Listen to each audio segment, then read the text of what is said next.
Good evening, everybody. Welcome back to True Crime Metrics. Yeah, how we doing? It's our third stream in 24 hours. Oh my God. Sorry, we're late. Our software just crashed. I was 1 minute late, and then the software crashed, and now I'm 3 minutes late. Sorry about that. We're going to be doing Wendy's interview. You know, we've just been through all of the jailhouse calls between Donna and Charlie Adelson. There was a lot of talk about Wendy's drive down Trescott. There was a lot of talk about her book. And of course, Wendy talks a lot about all those things in this interview, this famous interview. I must apologize for my thumbnail. My thumbnails are usually glorious and epic, but this one was put together very quickly because it was a last-minute decision to do this. But when in doubt, go with a Wendi Adelson interview. We've done it a number of times on this channel already. I think at least 3 times we've covered. It was the first thing we ever did. But you know what? It's one of those things where when you watch it, dependent on what the climate is of other surrounding elements, Donna's upcoming trial, just having listened to the jailhouse calls, so on, whatever shift in the environment is occurring when you watch, you see it in a different light. Every time we see something new and crucial, every single time. It's never the same. Because I think it's so long that you just... Where's the comments? Let's go to the comments. This one. It's so long. Welcome everybody in chat. Deb H, Mary A, Monica, Kneeling, California Amy, Acapella. Welcome back, Acapella. Okay, just getting a little bit set up.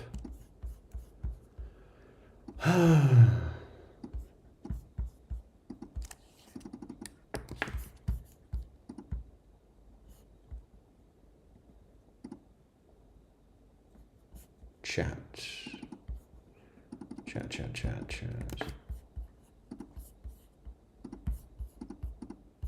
All right, there we go. We got some nice chat.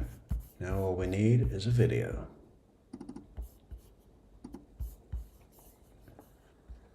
I was really hoping that microphone would arrive today from Sweden.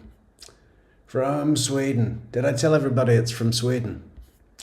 Well, it is. It's from Sweden and it's great.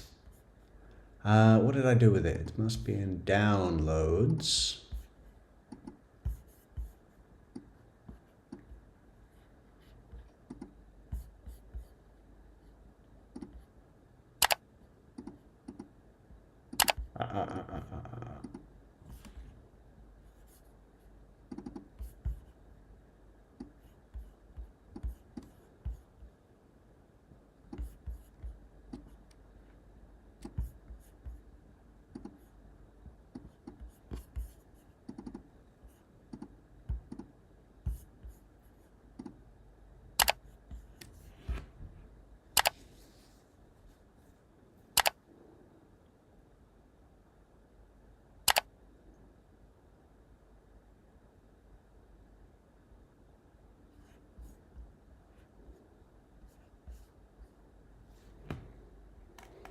I'm guessing this doesn't need an introduction.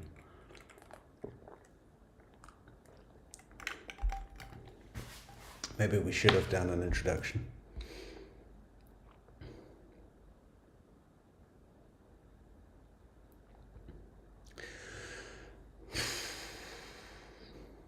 Does anybody not know who Wendi Adelson is at this time? Hey, Karen. Good to see you, Karen.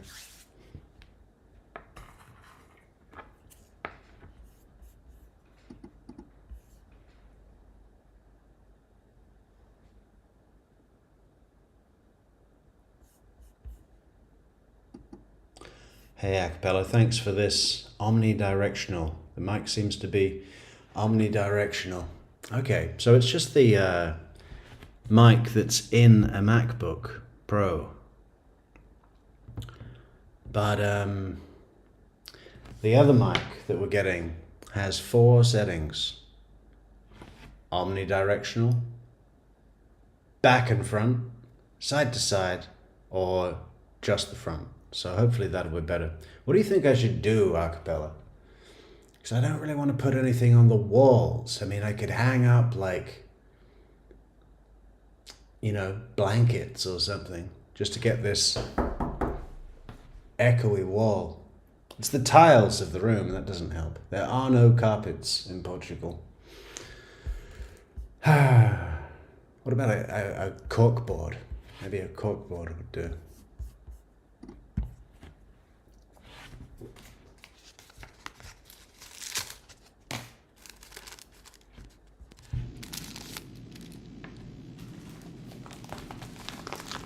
Hey Golfer Girl and Nicole, Deb H, welcome back. Do you have your ID with you? I just listened to my voicemail. What'd you hear? Who was your voicemail? It's from Lisa Carey, who is my real estate agent, or who I had gone with to find a house. She just said she was driving around town and she heard there was a shooting on Trescott. Yeah, that's what this is about. I'm sorry you had to hear. I'm sorry, I didn't know if I should. It's all right, just leave it there. Is it still on? It's right there. And you want to just hit play again for me? Sure.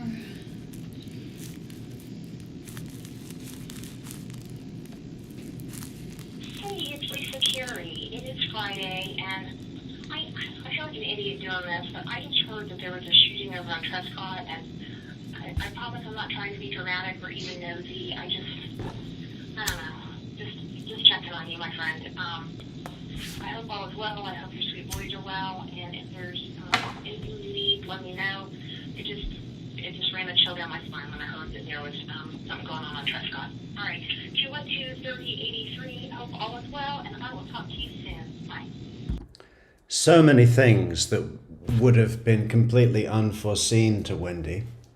By the way, just in case anyone is not clear, it is the fixed belief of this channel that Wendi Adelson knows exactly what is going on. I mean, her ex-husband's been shot. And, you know, does anyone not know this case? I'm just gonna act like everyone knows the case, because if you don't, then this probably isn't the channel for you. It's amazing how many things played into her favor that couldn't possibly have been foreseen. This voicemail, for one of them. For one. It's all right, you can stop it. Or does it stop automatically? It's done. Okay, do you have your identification with you?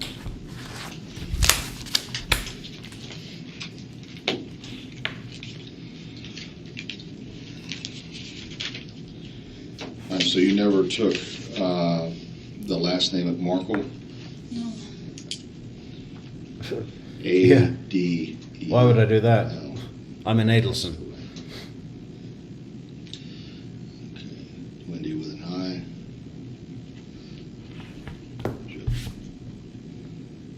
All right. There was a shooting at your home, or your ex-husband's home, at 2116 Trescott. Okay. Your ex-husband, Daniel, all right, has been taken to the hospital. He's not going to survive. Oh my God. Okay.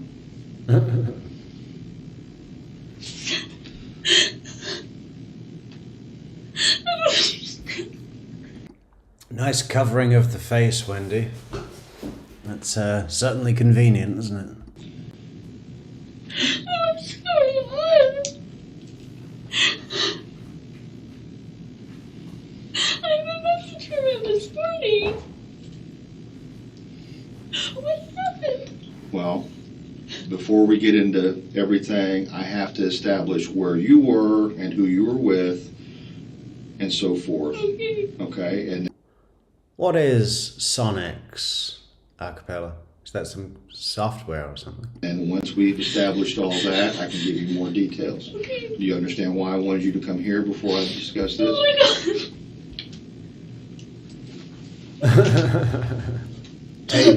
god. Table weep. Table weep. Oh my god.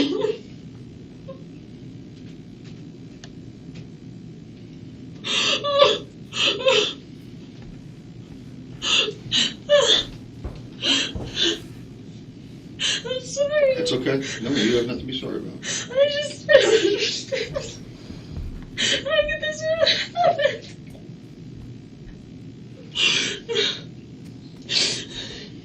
Where are my boys? Might be the question you are looking for.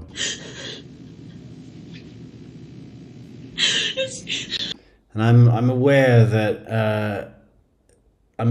that apparently Isom, who found Wendy at the Mosaic restaurant having lunch with her high society colleagues, apparently informed Wendy that the boys were at daycare and had been located. But if it were me, if I were a mother, I'd be like, okay, I want that verified. Are they okay? I want to see them immediately. Bring them here. Their dad, who they were with this morning, has been shot and will not survive. Take me to the kids. Now. Can you let me get over this hump, okay? Can we do that first? All right. Can you tell me what time you left your house this morning? Yeah, I was there. I didn't leave this morning. I didn't leave until noon. Okay. And Oh my god. And I tried to drive up Trescott, and I saw that it was blocked. It was blocked at some point. I'm not sure what time it was And I blocked. just thought, oh, there's maybe some trees down or something, because sometimes... Oh, you're saying as you drove down?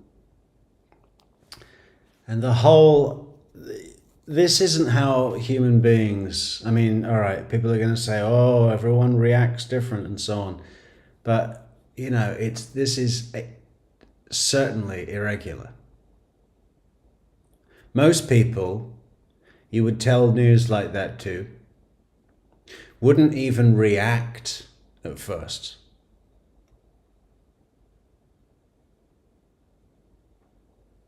It's the kind of reaction you get when something is expected. This kind of reaction would be, say,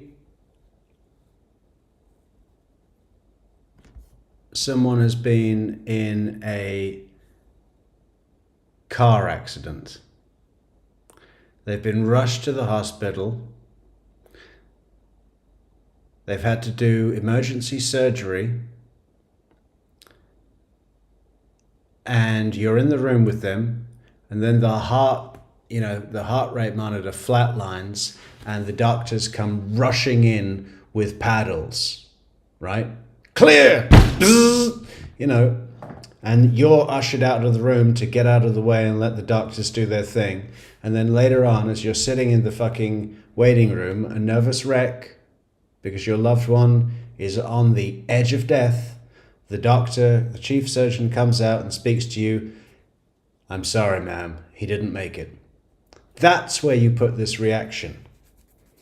That's the place where it makes sense.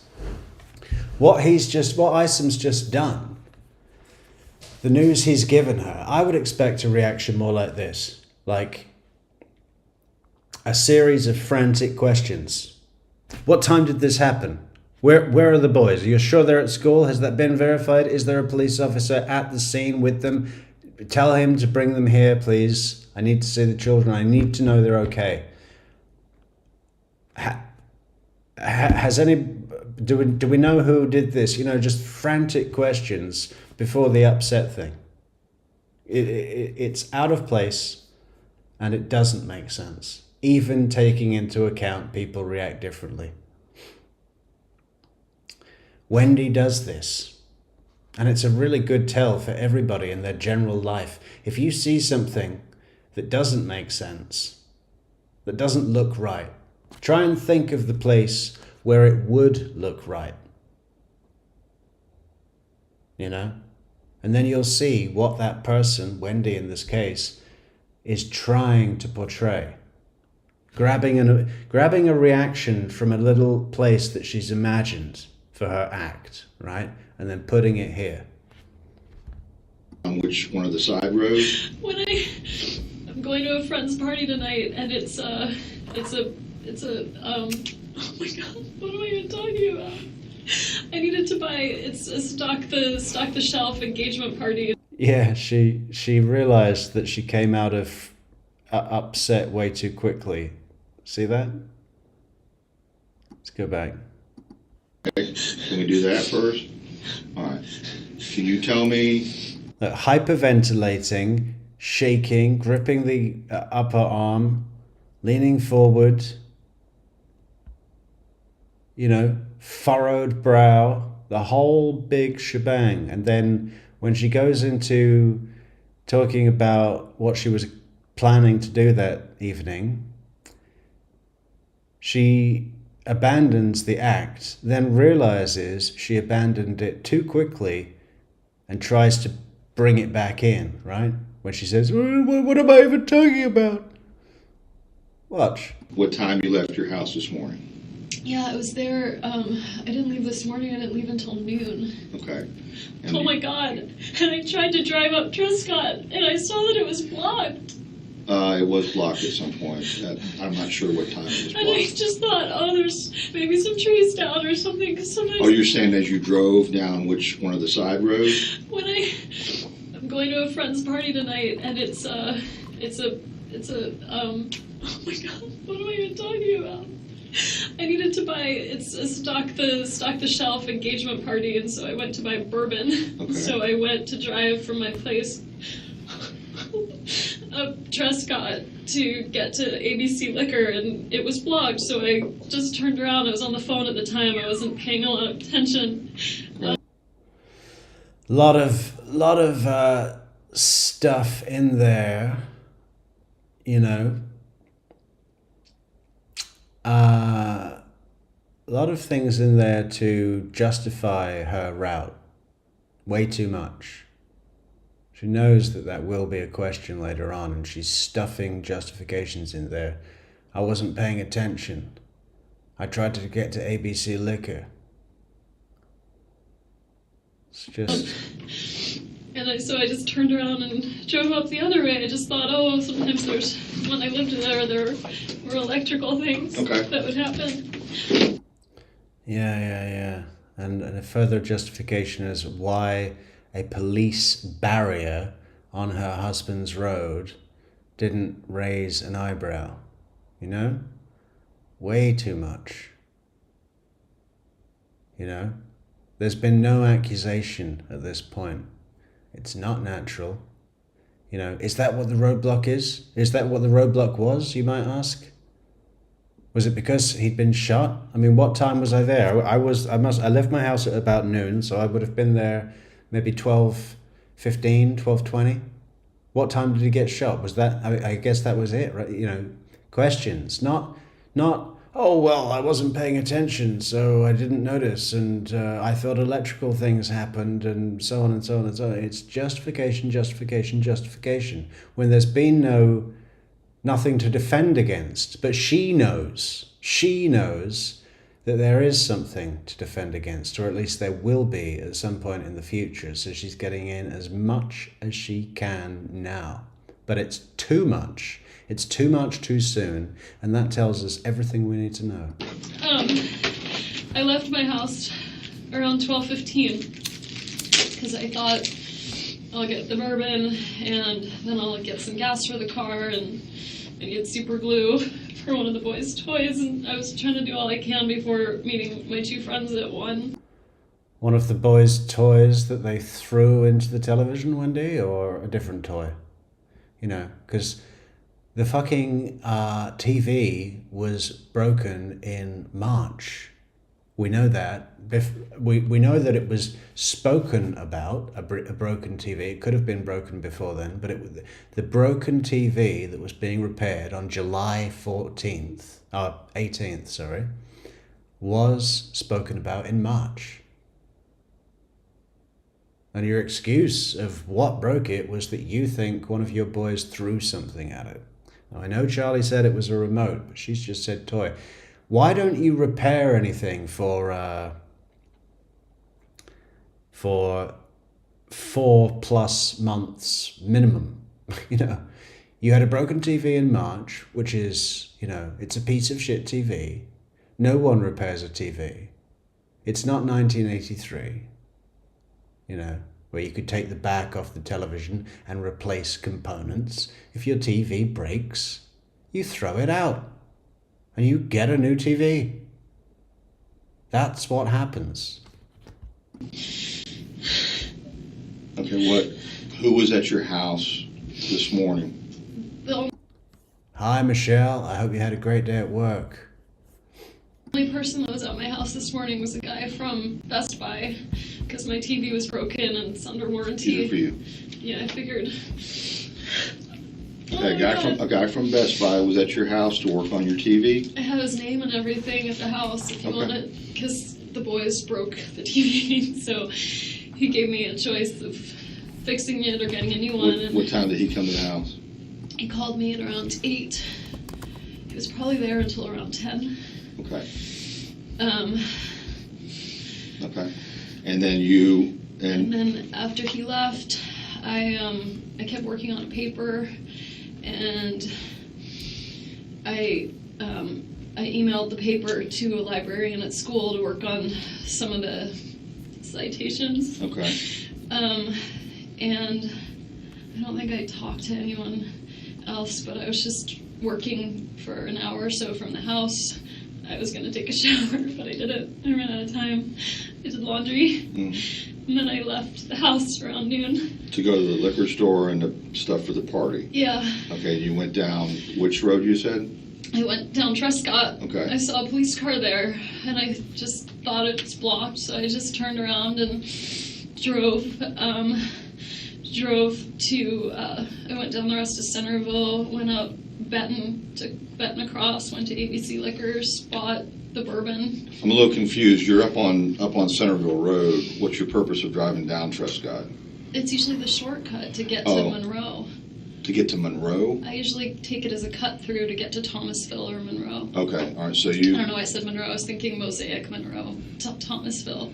Okay, so when you come down into town on Centerville, I almost always cut through Trescott. Trescott, and just drive by your old house? Well, I do it as a way of like coming to terms with a divorce. But yeah, sometimes I drive there. If I'm too sad, I drive around. Okay. If the kids aren't home and I know they're not home, I feel better about driving by the house. But yeah, it's shorter, and I just usually drive by.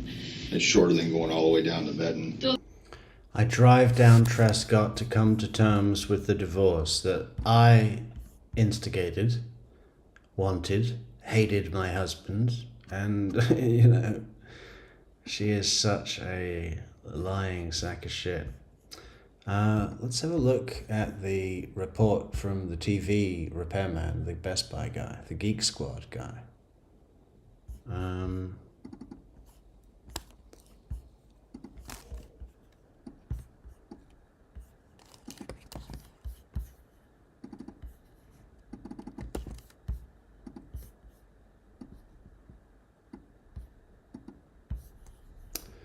So,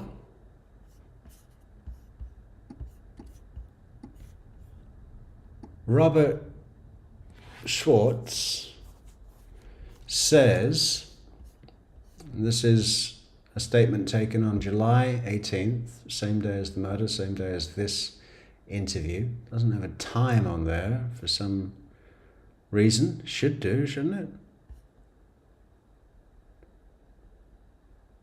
Can't believe that. Why would you not put the time on a document like this? Upon arriving at client's home, client stated there were lines in TV.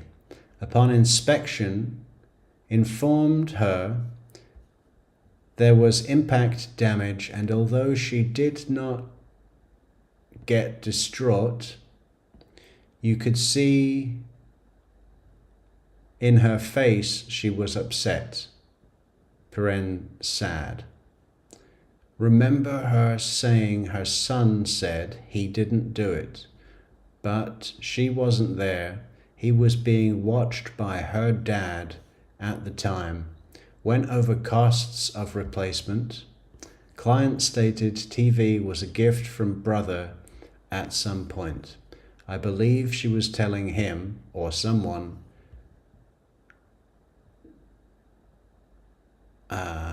talked to client about prices. She stated she would speak with someone, and I left with the intent to call later about decision. At home, roughly between 8:30 and 9:15.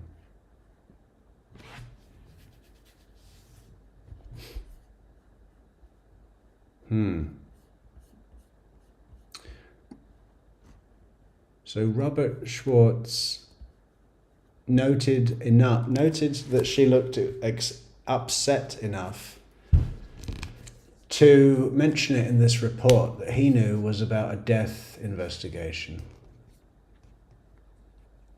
You could see, I informed her there was impact damage, and although she did not get distraught, why would she get distraught? You could see in her face she was upset.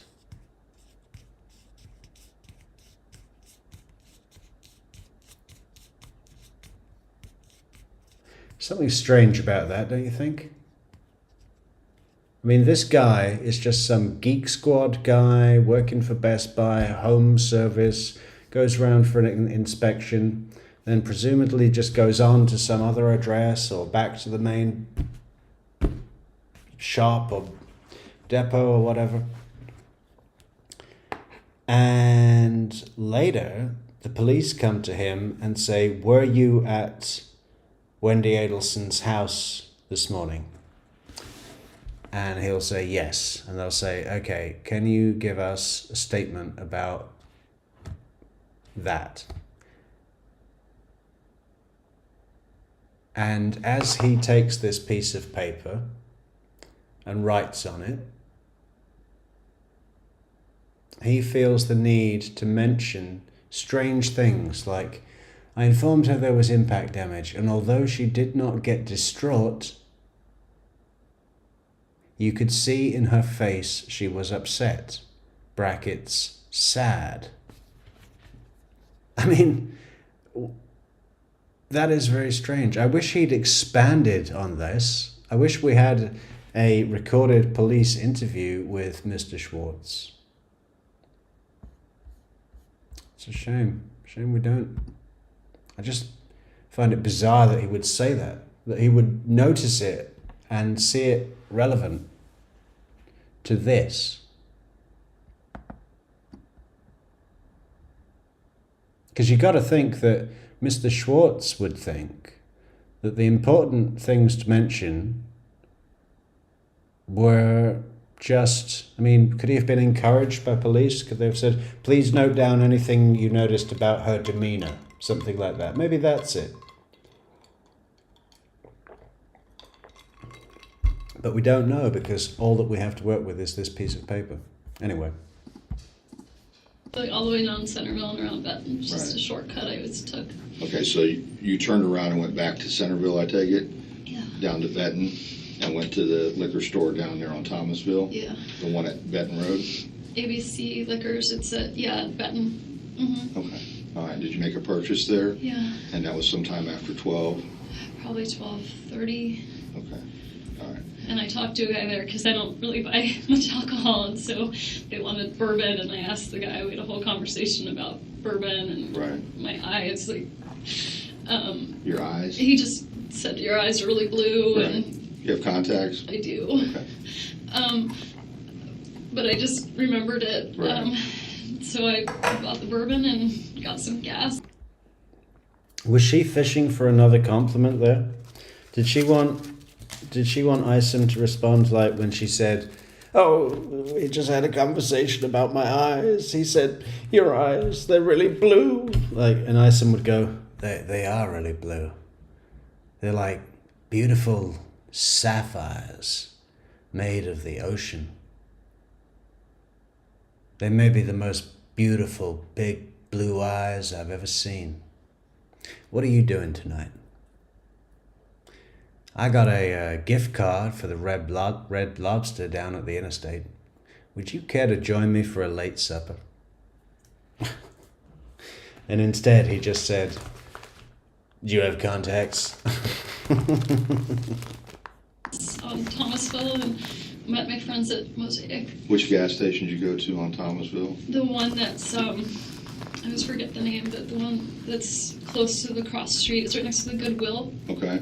If you're heading north on Thomasville, like, if you're heading north on Thomasville, it's on your right. Okay. Just past the Goodwill Just place? past the Goodwill. It's close to the intersection there. Okay. All right. And then from that point, you went straight to the Went to Mosaic Mosaic restaurant? and met friends there. I used to have kind of a steady Friday meeting, and I hadn't seen my two friends in a while. And so we had made plans to meet up. What time did you get to Mosaic? About 1. I was a little late. We were. I know that there's some crazy opinions out there that, I mean, you know, Grish, bless him. Bless him. I mean, I think he's gone way too far from reality. I was speaking to him the other day, and no, I really, you know, I don't want to say anything against Grish, because he does a good job and everything like that. And puts a lot of work in and produces some really entertaining stuff. But that's kind of the point, is that it is entertainment. And a lot of it is fiction. There's so much in the discovery for this case that you could basically start inventing stories and find little bits and pieces, cherry-picking evidence and bits of discovery to help support whatever story it is you come up with. And unfortunately, I think that's what Grish has done quite a bit of. But no, he was of the opinion that Wendy was in conversations with Sigfredo Garcia for months. And I'm like, are you kidding? What the fuck are you talking about? You know, and the similar thing with this one, Michelle. Monroe is like, everything is on Monroe. You know, there's so much on Monroe. There's a bunch. There's no knowledge. Wendy has no knowledge of anything about the hitman. You know, she knows that they're coming. She doesn't know who it is, where they're staying. She's certainly not giving them any money or having any contact with them. So the Monroe thing is a bit of a red herring. I mean, but when you take into account that Monroe is one of the major main roads, you know, they also stayed right on Thomasville. You know, if we go to the map of Tallahassee, we checked out their what's it called? It's the roadway, RODE, in Tallahassee. It's since changed the name, but we can have a look at it again. I think that's on. Hey, that's on North Monroe Street. But everything's on North Monroe Street. It's a great big street, you know. If we look at the map. Oh, where's the map?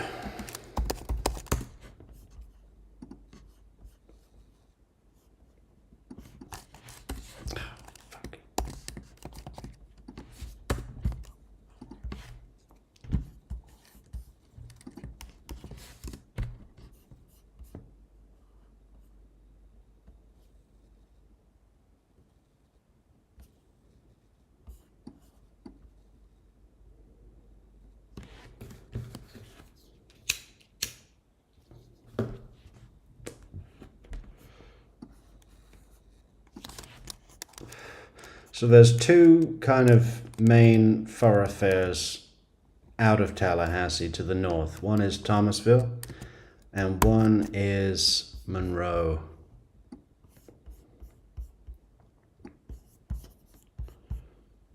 If we pull that up.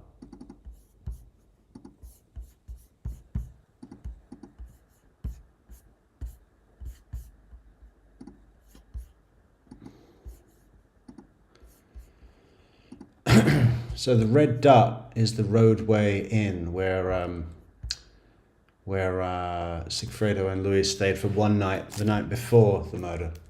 The previous night they stayed somewhere else.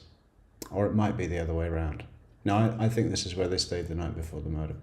So that road that's going up to the northwest, the big road, it goes through the red dot, through the junction, and then it's up the 77, and all that way. All of that is Monroe until it comes down to the meets at the fork at Lafayette Park. And the one that goes up to the northeast is Thomasville. Benton Hills, you can see about halfway up there. That's around about where Trescott is. So, you know, people point to Wendy mistaking the name Monroe as like she had it in her mind because she knew the killers were there. And I say, absolutely not. Because she was removed from all of that side of the plan completely, you know.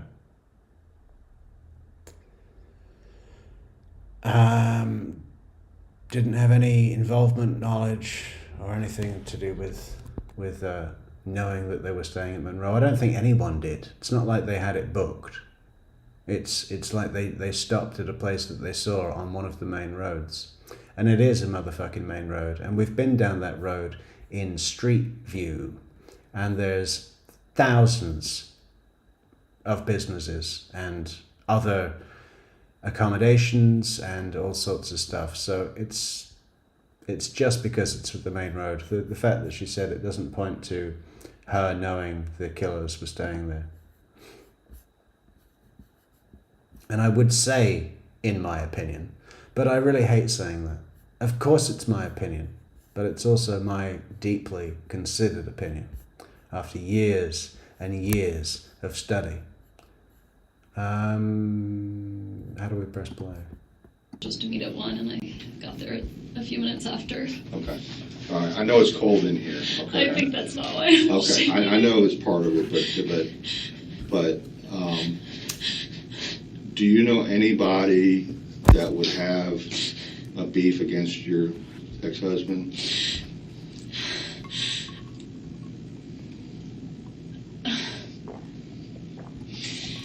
He's, I love her straining to think face. It's ridiculous. oh my god, we're poor kids. Have we gone too far again? Oh, there we go. Used to have kind of a steady Friday meeting, and I hadn't seen my two friends in a while, and so we had made plans to meet up.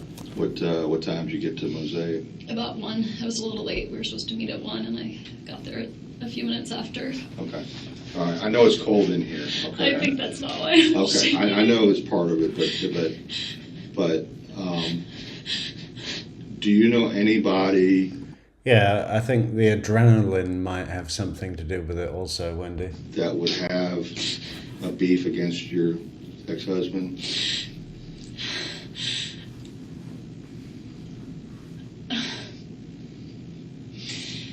He's, oh my god. I hate that.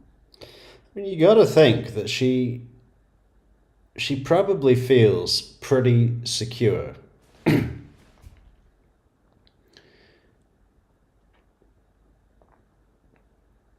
You know, even if Isom was putting the pressure on and looking at her like a suspect and saying, you know, asking questions in a way that was confrontational instead of being this like supportive uncle character that he seems to have adopted very early on.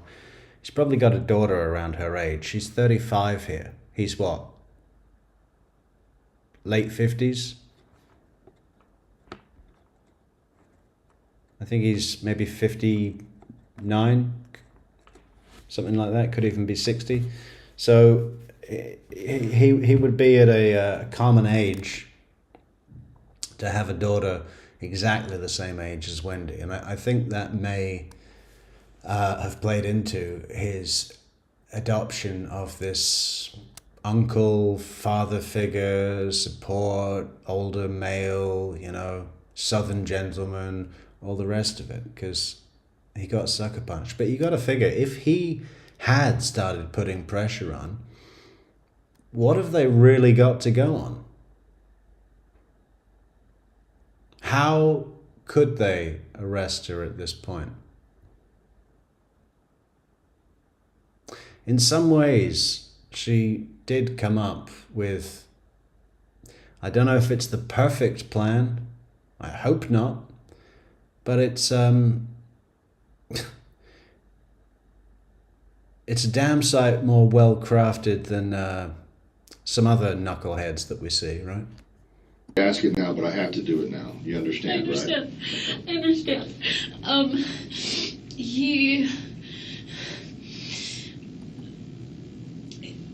He had friends. He always meant well, but he would sometimes rub people the wrong way. Okay.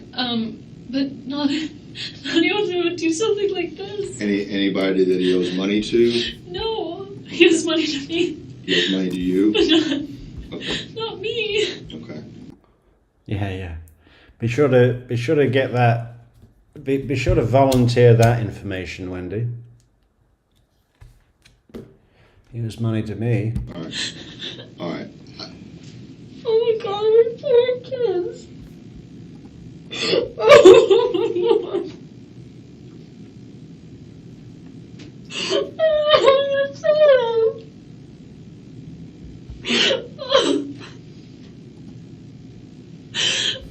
I know a lot of people didn't really love him, but I don't know anyone who would do something like this. Well, we're still trying to determine, what happened and how it happened. But he wouldn't do this to himself. Okay. He was a very positive person. Okay. No one that you know of or that he's spoken to recently that he's had some type of problem with or that he was concerned about? No one that he was concerned about. I mean, we've been separated for 2 years, so I don't know, Right. If he had something going on, I wouldn't know about it, but, I mean, I had lost my voice earlier this week, and so we had put off this conversation about our son's school and where he was going to go, and he, I can't, I know a lot of people didn't love him, but not anyone who would, hate him. Okay. He meant well, everyone that knew him Okay. knows that he means well, but he can be a little, argumentative. Right.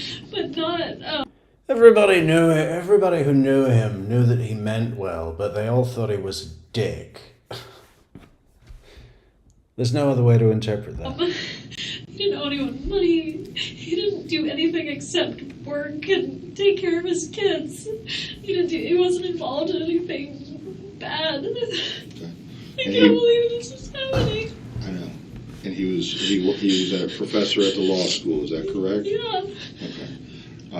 And your divorce has been 2 years or the total separation, I'm assuming? Total separation's been 2 years. Our divorce was finalized last summer around this time. Okay. He wouldn't do this to himself. He has a girlfriend now. Do you know his girlfriend? I met her once in the last couple of weeks. She was visiting. She lives in New York. Okay. Do you know anything about her? I know some things about her. She's also a law professor.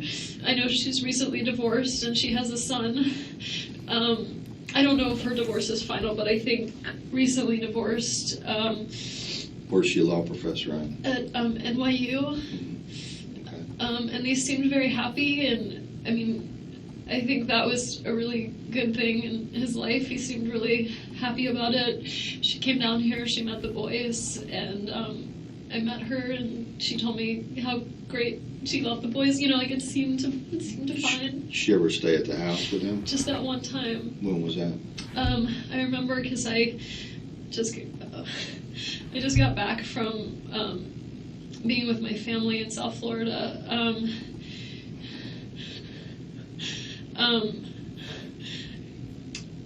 Sorry. It's okay. You're doing great. So what date was it? I went with my family. It was my dad's 70th birthday, and we went home for it. So his birthday was the 5th.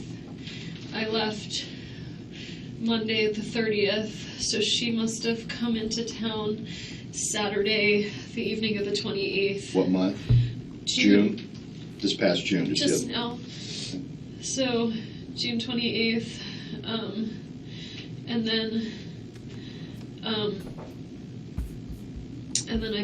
then she was there with the boys the 29th, and then I met her on the morning of the 30th when I picked up the kids to take them to South Florida. Do you know when she left? I could probably find it like in my email and stuff. I think she was here for like one more day, and then Danny went up to New York because I was with the kids in Miami for a good long while. I was there. I drove back July 10th, so I was there almost 2 weeks. And so I think he went up the next day. Okay. Do you know her name? I do. It's Amy Adler. Oh my gosh, she's A.D.? A-D-L-E-R. And she's a professor of law at Yeah. NYU? Yeah. What kind of car does she drive? I have no idea. I don't know if she has a car. Tell me what kind of car she City. drives. Well, so, I mean, she was driving down. I mean, she flew down here, I'm assuming. Yeah. Okay. Okay. Do you have her phone number? I don't. Okay. I don't know how long they were dating even. It seemed kind of serious if she met the kids, but... I think that's my mission for tomorrow, guys, is going to be a little bit of general ISOM merch. And the line will be, what kind of car does he drive? Because he says that time and time again. And I love it. I see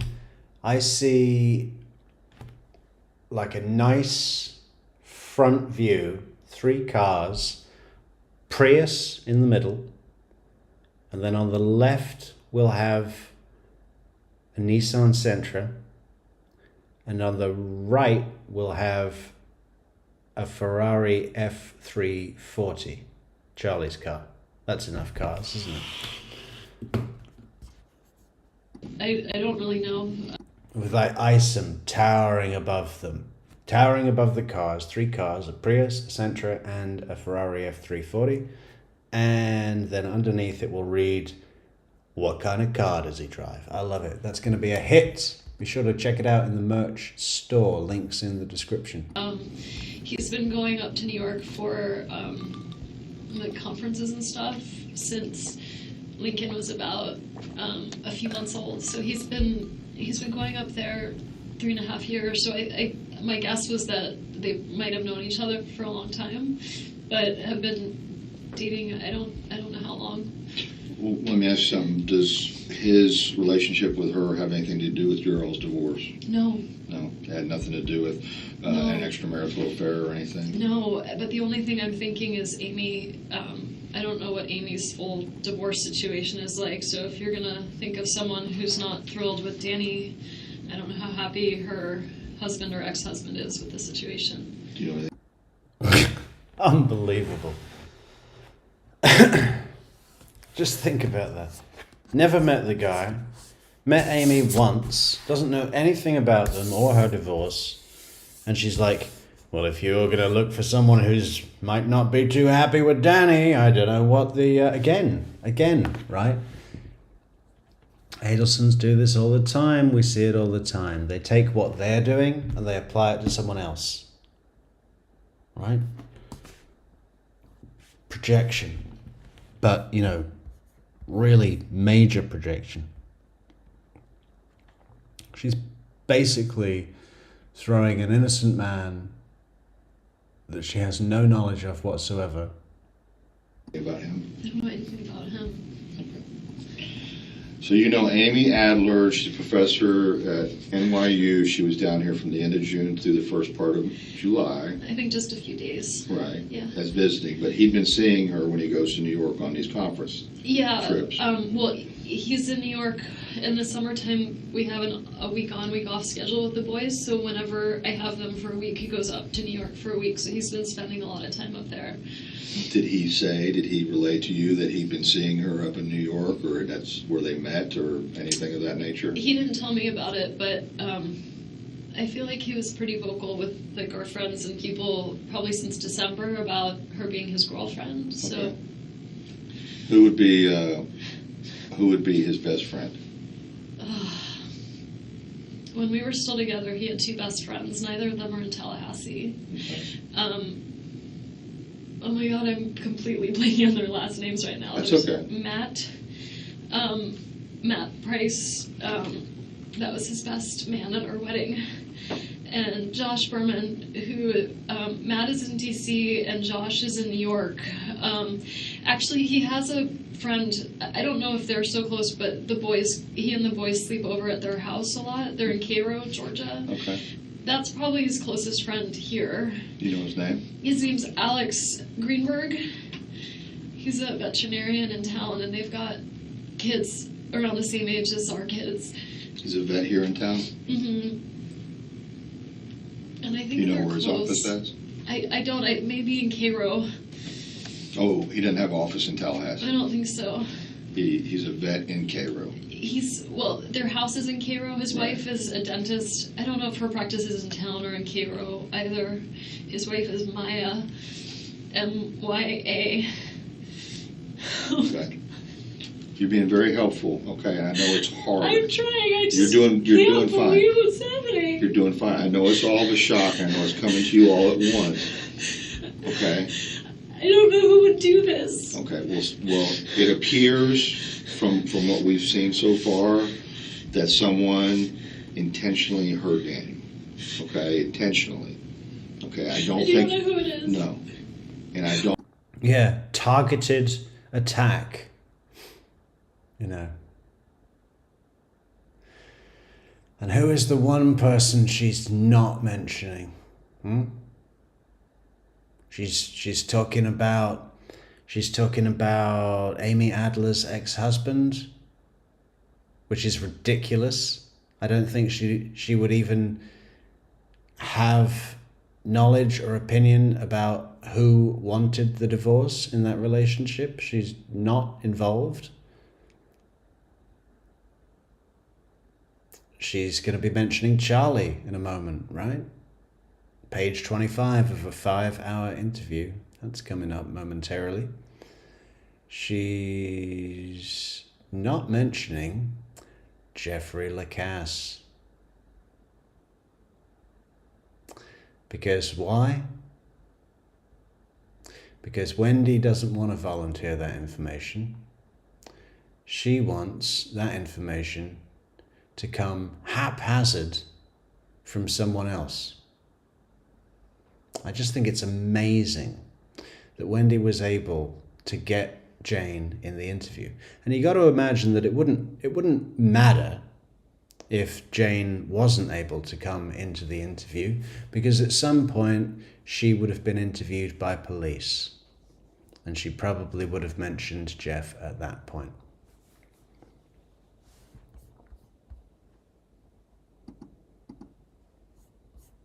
Because Wendy set it up. Wendy went down to Gainesville with Jeff. She'd been rubbing her cheating in his face for months, getting increasingly blatant, baiting him to challenge her. And then Jeff, after she left her day planner on the coffee table, looked through her day planner, saw that it was filled with appointments, meetings, rendezvous with Daniel Sack, and then challenged her said, you know, listen, let's just cut the shit, okay? You're telling me that we are in an exclusive relationship, but I know that that's not true, and that you've been carrying along with other people behind my back, and I don't like it. So let's put our cards on the table, Wendy.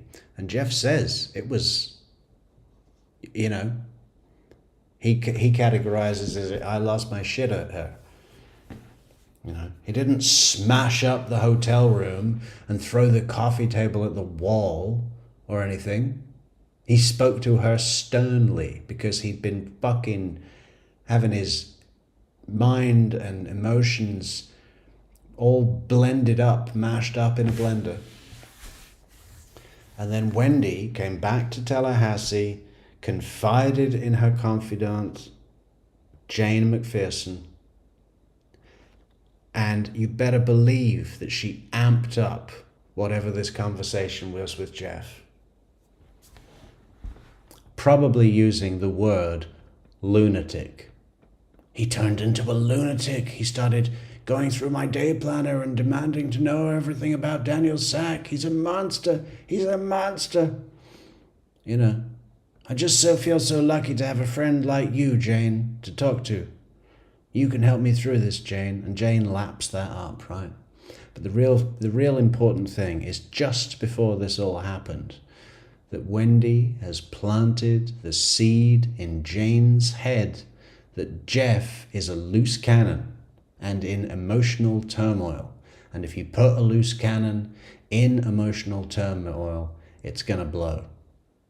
So when this event happened and Jane comes in and Wendy cuts her off as if to direct things and to say, okay, now is your cue to say the name. So, you know, she doesn't actually say that. Jane doesn't realize it is a cue. Jane doesn't realize that she's been set up to have this name in her head as who would be a likely suspect at this time, at this same time period where Jeff is turning into a rage, flew into a rage in Gainesville and started, he was a lunatic, he's crazy, you know, he flew off the handle, he demanded and blah, blah, blah, blah, you know, really would have amped it up when all Jeff did, and we can say this as a fact because I feel like we all know Jeff at this point. You know, he had a fucking conversation with her out of frustration, like, listen, you're fucking me around, so let's cut the shit. Do you want to do this or not? Because if you want to do this, then, you know, we need to do it in a way that's good for both of us. Something like that, you know, which I totally understand. Fair enough. You know, but when Wendy got back to Jane, it was, oh my God, you should have seen him. He was all red. He was all red and puffy and sweaty. Oh my gosh. So that when Wendy goes, Jane, who could have done this? And are they going to come after my kids? Or me? Who's next? Is Jeff this much of a lunatic? It's the perfect play for Wendy, because now any claim that the Adelson family or Wendy was trying to set Jeff up can all be swept under the rug because Jane thought of him first. And, you know, we're obviously not going to get to that point today because this is a 5-hour interview, but after Jane has brought up Jeff's name, we really need to count the amount of times in this interview, never mind her fucking testimony in court years later, but in this interview, she says a multitude variant statement of, that's why, you know, Jane actually set us up. So, you know, that's why she thought of him first. You know, she really, really underlines that. It's so important to her that Jane thought of him first. So she has that protection, that veil of plausible deniability to say, I didn't try and set him up. I didn't even think of Jeff. It wasn't until Jane said his name that I was like, oh yeah, that does kind of make sense because he's a jealous nut, you know? What if they come after the boys? I don't think that's going to be, I have no indication at this time that that's a threat, okay? But the boys are going to stay with you. You're not going back over to Trescott, okay? They hated Professor Markel, but they also hated his kids. I don't live there anymore. I know you don't. But the boys are going to stay with you, okay? And they'll be fine. I don't know if I can take care of them like this. All right. Where's your closest family at? My family actually just talked to my brother this morning. My parents are in Coral Springs. Yeah, nicely done, Wendy. You know, don't hide that. Don't hide that so it doesn't look strange when we see your phone records later. Get that all out in the open. I hope you're watching this, Wendy. You know, because we all know what you did and how you did it. And we're just waiting. We're just waiting to hear the news that you've been arrested.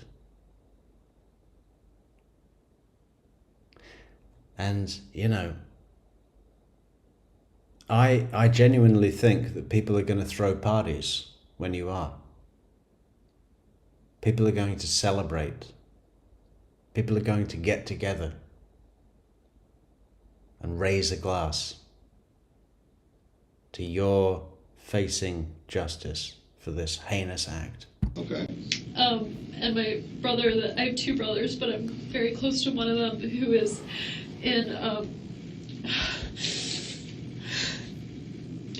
in Fort Lauderdale. Okay. All right.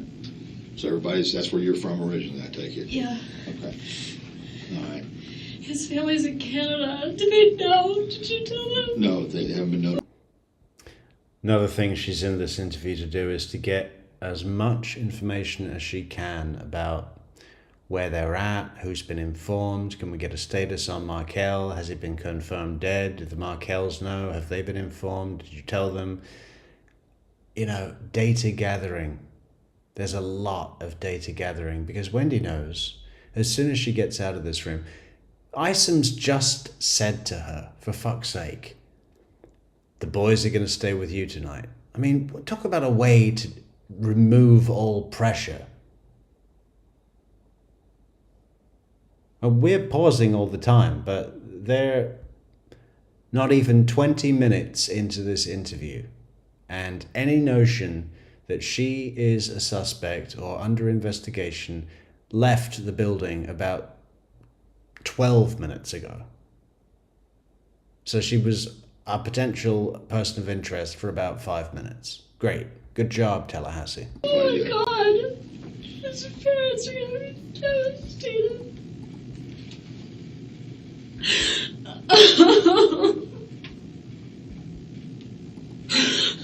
Okay. This is what I want to do, okay? This is what happened, okay? Daniel's been shot, okay? And we have to find out why and who did this. Can you help with that? I will try. Okay. What I want to do right now to try to expedite things, okay? But I need your permission, is I want to take your cell phone and download all the information out of it. Sure. Do you have a problem with that? No. Okay. And then we're going to make arrangements for you to get the kids, or we'll get the kids somehow, okay? Because the kids are at daycare, right? Yeah. And they're going to need their mother, Yeah. okay? Yeah. Okay. Can you do that? Yes. Okay. I got to get a form for you to sign, and then I'm going to get the phone started, okay? Oh my God. I have a lot of friends. I know. How do you know that? Well, you had two of them up there for a last-minute lunch date, right? Last minute? Well, I mean, you went up there. You're sitting with them.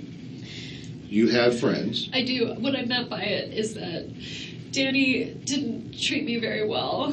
And I'm Okay. so scared that maybe someone did this. Not because they hate Danny, but because they thought this was good somehow. Oh, are you saying that you think maybe one of your friends would have done something Who like would this? do this? I don't know. That's why you're here, and that's why we're talking. In which direction is she nudging that? I have a lot of friends. Danny didn't treat me very well.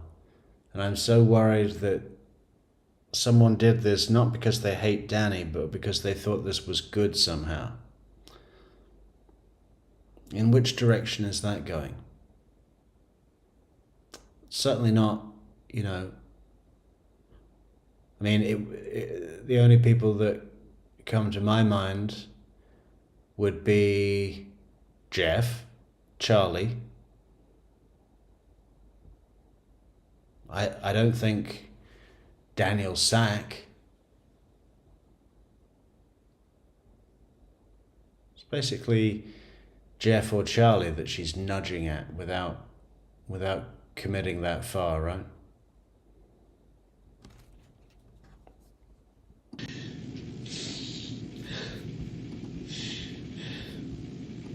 Would you ever ask someone to do something like this? Not in a million years. Okay. Do you think someone would do this for your benefit without asking you? No. What good does it serve? I made my brother, the one, his name is Charlie, the one I'm really close to, he makes a lot of jokes in bad taste, and it was a joke he made. He bought the TV for me this morning that got broken, and I was talking to him about whether it made sense to pay to fix it or whether I should get a new one, and it was always his joke that, like, he knew Danny treated me badly, and it was always his joke. He said, I looked into hiring a hitman, and it was cheaper to get you this TV, so instead I got you this TV. I mean, he would never. He would never. So why bring it up?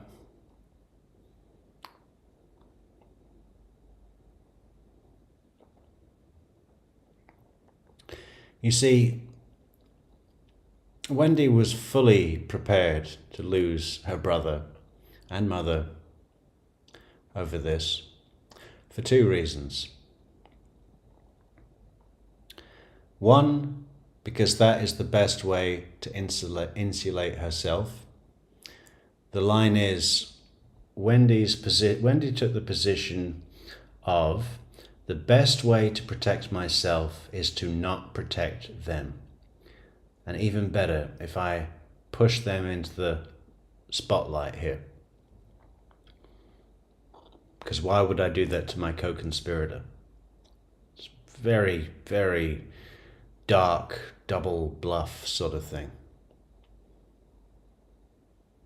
But the reason that she's happy for that, to protect herself, is because she doesn't like them. All this stuff of, I'm really close with my brother in Fort Lauderdale, and my mother is beautiful and caring and selfless. That is all horseshit. She doesn't like them. She has deep resentment to her mother and brother. She tricked them into taking the reins of doing the murder. She manipulated them, planted the seeds of the idea without asking directly, let them plan it, gave them the information they needed. He's leaving town on this day, so on. Innocuously. Then, purposefully pushed them into the spotlight of the investigation, because that was the best way to protect herself. Why would she push a co-conspirator into blah, blah, blah? She must not know, blah, blah, blah. And she was happy to do that because she'll be happy when they're out of her life. She has all the money and they get the punishment that they deserve for fucking with her. It is that simple. Any other variation isn't even worth talking about. That is what it is. he's my big brother, and he's been taking care of me since I was little, but he would never. And I told that to the repair guy this morning. Right. That's okay. I said, he asked me how much it cost, and I said I didn't know because it was a gift, because my brother said it was cheaper than a hitman. It was my divorce present. Okay. Such a horrible thing to say. I'm so sorry. That's okay. But even my family, who felt like I had been mistreated, would never do something like this. Never. Well, you guys have been divorced for over a year. Has there been any type of abuse in that time? Of him towards me? Yeah. No. It's, he's litigious, and we have an ongoing case because the house, it shouldn't be in my name anymore, but when we settled the case of our divorce, he said, one of the agreements the court said was, Danny wanted to stay in the house. They said, you can have the house, but you need to pay her half of the amount of what the house is worth. And he agreed to it, and then months passed, and he just never paid me. Okay. And so we have ongoing litigation where I filed a motion in the court to have him pay me what he said he would, and he filed a counter motion for sanctions against my attorney because he thought that she did something wrong, which she didn't. But so, I mean, she withdrew from the case and was going to serve as a witness. I mean, she's not going to lash out at him for it. She's using the legal process to do it. My parents are, very angry towards him. But even when they're around my kids, they would never say a bad word about my kid's father. They're really, really careful about that. They just like him, but they know he's the father of my kids. They would never do that. Right. I don't know who would be angry enough with him. Well, that's what I have to find out. To do something like this. The brother that you're real close to, I have to do a lot of elimination at the same time. The brother that you're really close to, the one that joked about the TV and everything, what'd you say his name was? Charlie. Charlie, and he's in Fort Lauderdale? Yeah. Okay. Tell me what kind of car he has. He has like 5 cars. Can't tell me all of them. He drives I think one of them is an unmarked police car. Oh, really? He's a bit of a character. Okay. So I don't know what he's driving at the time. Right. But I'll tell you, he's a periodontist, and he has this practice where he works from early in the morning till late at night. So if you ever wanted to find his whereabouts, he's working all day long until early in the morning till late at night, always driving to a different office and working. Oh, he goes to different offices? Yeah, he works in different offices all over South Florida and does implants for people. And he works really hard all the time. He has a girlfriend, so he's pretty much accounted for all the time. Charlie, is that his first name? Charlie's his first name. Not Charles? I think Charles is his legal name. No one calls him that. What's his last name? Adelson. What's his middle? J-A-Y. Same spelling, Adelson. Yeah. Okay. Oh my god. What? What? Oh my gosh. What? I can't believe this is happening. Okay. All right. Let me go get the form for the phone.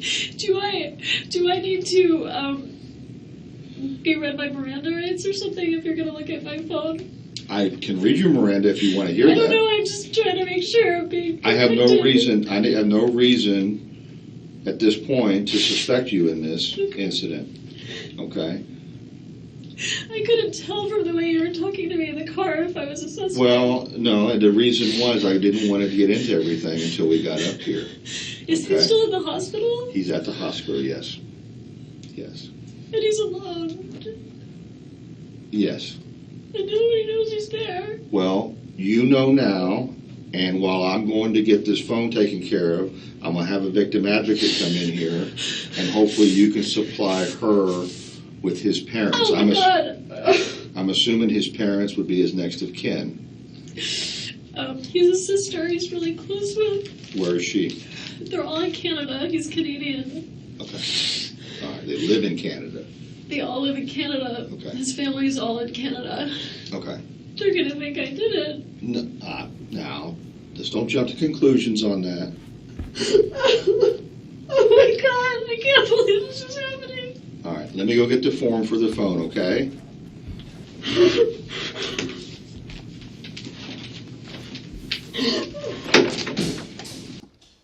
She thinks Charles is his legal name. The bit I like, Michelle, is when Isom is writing down Charlie's name and then he turns to Wendy and says, so it's Charlie Adelson. Same spelling for Adelson? I mean, imagine that. Imagine if a brother and sister were both called Adelson but had a different spelling for their last name. I mean, what the fuck? He asks these strange questions.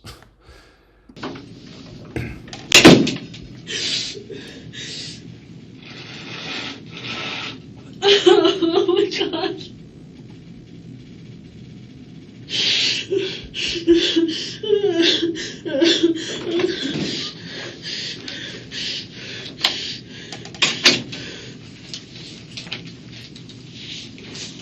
Sorry, you okay? Yeah. No. I meant to, like... It's fine. Our last interaction wasn't nice. Oh, you're talking about personal? Yeah, I'm just looking here. I didn't want him to take the boys this afternoon. I had wanted to have them. And I talked over with my brother and realized, you know, if their dad wants to take them swimming, it's not worth getting upset over.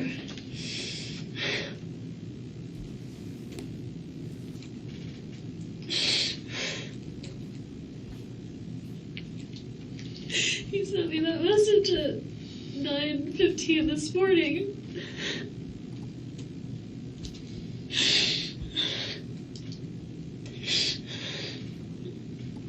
You were telling me before, when we were riding up here, that the agreement was that you all were going to have some type of phone call at 11:15 this morning. Is that correct? Well, not exactly, just that we needed Okay. to have the talk at some point before, we have to decide before Monday of what to do about his school, where Ben's going to go to school, and he said, I'm going to be done. I thought it was 11:15, but when we listened to the message, it was 10:30.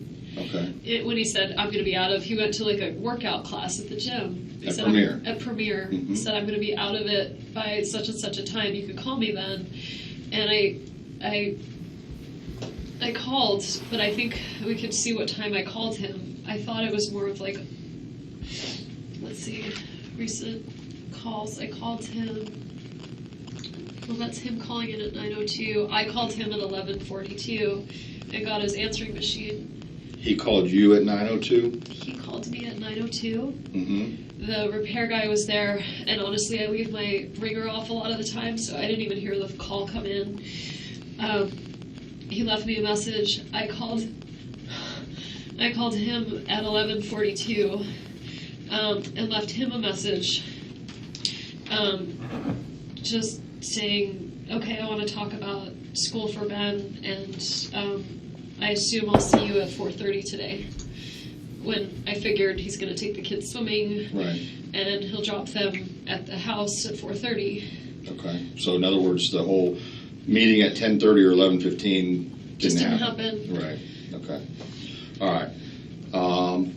Let me get this. There's a lot of information on here, okay? It'd probably be easier if I read it to you. Fine. Okay. I, Wendi Adelson, and I got to change this. Adelson. I know, I got to change that. It's okay. It's Adelson. Actually, it's spelled right. I said it wrong. Adelson. Do hereby authorize and give my permission to Investigator Isom, who has identified himself to me as a law enforcement officer with the necessary assistance of a digital forensic examiner to make a full and complete search of my cell phone or other digital media, along with data located on additional data sources, locations such as connected to, at, and were at the Tallahassee Police Department. That's the address. I have been advised that law enforcement are engaged in an investigation concerning an alleged violation of federal or state law pertaining to a shooting incident. I do further authorize to give permission to take from my cell phone located at 230 47th Avenue. I'm sorry, is that the police station? That's where we're at right now. Okay. Yeah. computers, cell phones, computer peripherals, digital media data, which may or may not have a connection, value, or relevance as evidence in said investigation. The above law enforcement officer has fully and fairly advised me on rights as follows. I have the right to refuse consent of the search of my property. I have the right to consult with an attorney or any other person of my choice prior to giving them consent and permission to search the above described property. Any cellular phones, computers, computer peripherals, and digital media or data, along with any data located. That is Wendy's default position, you know, acapella. Acapella says, I know I'm repeating myself, but in my opinion, Isom has that knights in shining armor complex going on as Wendy puts on her damsel in distress act. I mean, you know, that was the same thing that she did to Jeff. She applied to his hero complex, you know, to be her savior, to be her champion. It's her most common target is men with some underlying need or identity with the hero paradigm. On these items or on additional digital storage locations such items can connect to, found by said officers in the course of their search, can be used as evidence against me or others in a court of law.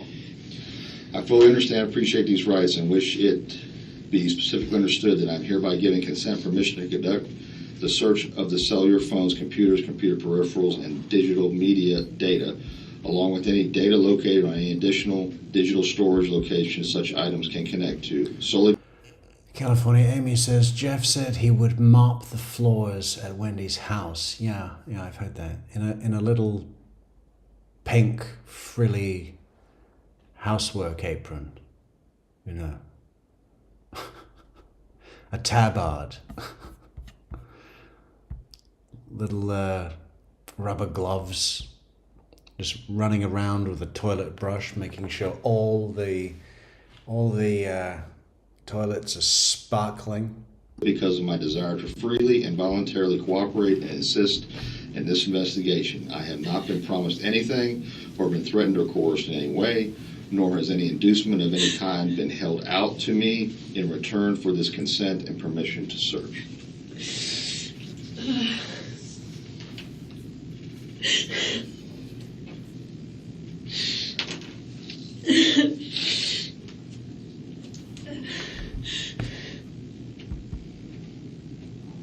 Okay, can I have your phone now?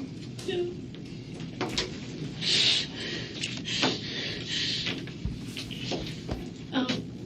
Stupid question, but Go ahead. are you gonna give it back? Yes, Okay. yes. I feel like I need to help No, my you're gonna family. What's going on? No, you're going to get it back. It's just going to. What's that? Colorado, yeah. Wendy with an I thinks she is above everyone, just like Donna, Harvey, and Charlie. So glad Colorado turned her away. What do you mean Colorado turned her away? What happened there? I'm trying to expedite this now so I can get it back to you I sooner. understand. Be right back.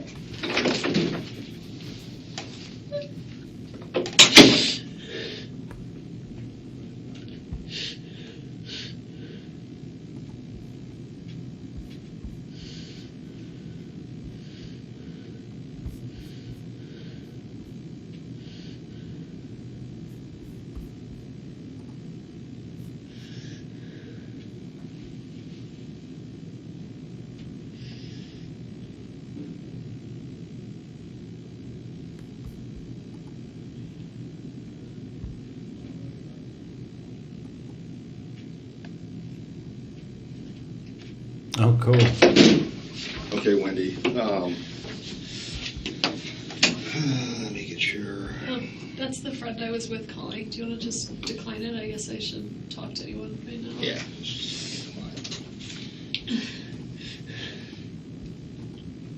Is there someone I can talk to about what to tell my kids? Yes, we're going to get to that. Give me your phone number on this phone again. 954-803-6999. 0079. Can I get Daniel's cell phone number? 202-276-8200. 202-276-8200. No way, Christina. You know, we've been through this before. We went through the whole interview trying to find indications that where Isom was actually the silver fox, cunning, pretending he believed her, but secretly getting information because she would lawyer up if he put pressure. And no, it's not the case. He was completely hoodwinked. You know, she did lawyer up. He never saw her again.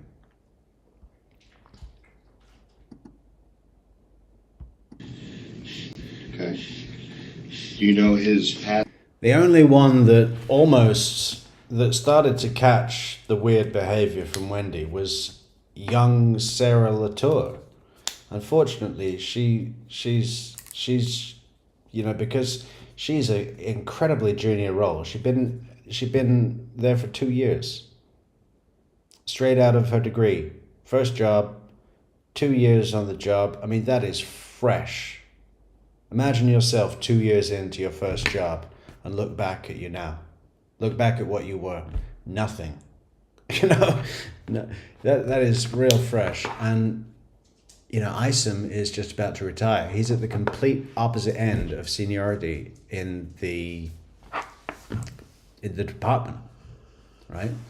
So there's this bit where Wendy and Sarah are in the room on their own, and Wendy is pushing the Jeff narrative. She's saying, wow, Jeff sounds crazy when I talk about him like this. And, you know, all of her act has developed and redeveloped and undeveloped and all over the place. It's been such a mess. And she lands on this one thing, and Sarah starts to pick up on some problems with what she's saying. You can feel the scrutiny start to build. But then Isom comes back in, and it all, you know, I just don't think Sarah felt senior enough to take Isom aside and say, listen, I am a behavioral, you know, whatever she is. She's a victim advocate, but she's trained in things that Isom isn't, right? She should have taken him aside and said, something's not right here.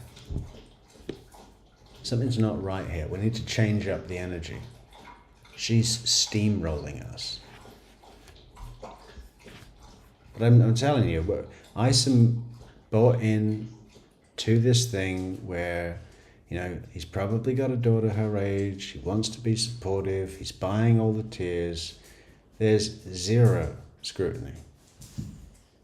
And from the other cops that come in, nothing. Zero. It's not a case, it's not a situation. And I wish I could articulate this better, because if I could find all the facts in my head, no one would be have any question about it, you know. It's all right there. This is not a case of him pretending to believe her to keep her talking. Not at all. Code to unlock his phone? I don't. You don't know it? I don't have a passcode. When I was with him, he didn't have the kind of phone that needed a passcode. Okay. But he's gotten an iPhone since then, so yeah, he may have one. And I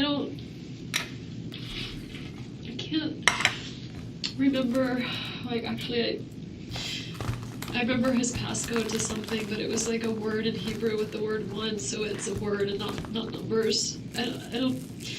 I could give you my children's birthdays in case you want to try that.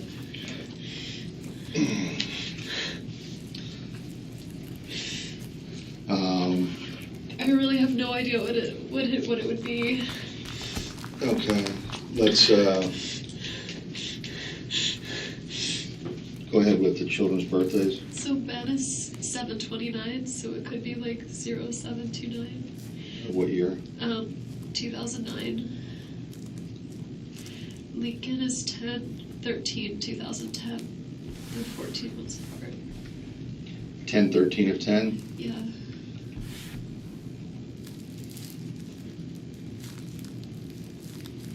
I was complaining about him at the lunch. Sorry.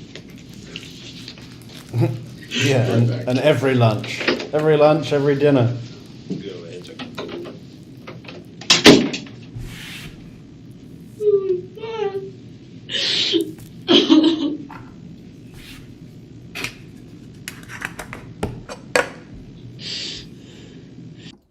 Nice touch as well, isn't it? Just think about that. Think about that. I was complaining at him at the lunch.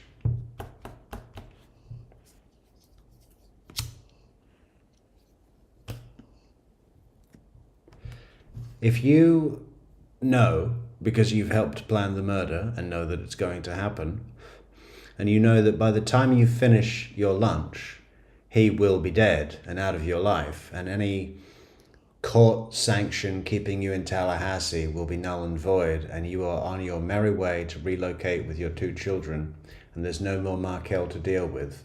If you know that's happening before you even get back from your lunch, are you going to be at that lunch complaining? Oh, do you know what he did now? Do you know what he did now? You see, she's very, I hate to say it, she's clever at those tricks. That is a clever trick. Because this, a regular person, someone who's not this much of a fucking scheming psychopath, would put the hit in motion and already be feeling the elation of winning, already savoring the victory, right? Certainly not complaining about some future event. They'd be like, well, it's not going to matter because he's going to be dead in an hour,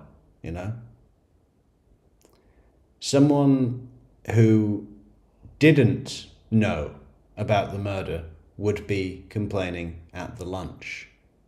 Someone who did know about the murder would not normally be complaining at the lunch.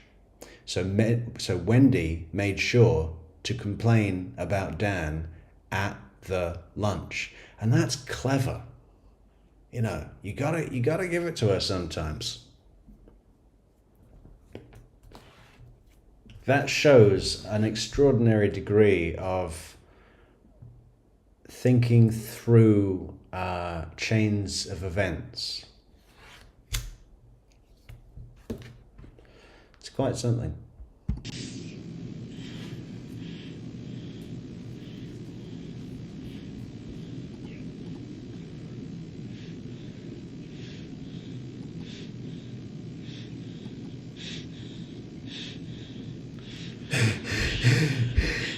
What is going on? What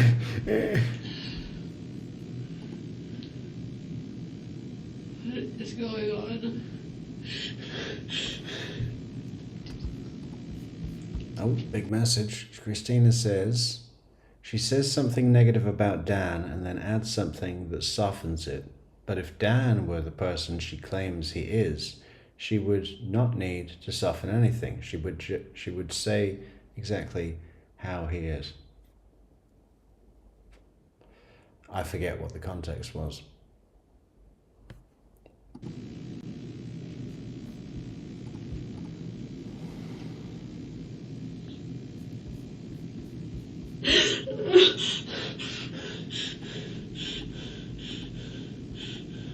Please remember to leave a like on the video, guys. It does help the channel out an enormous amount, and thank you so much.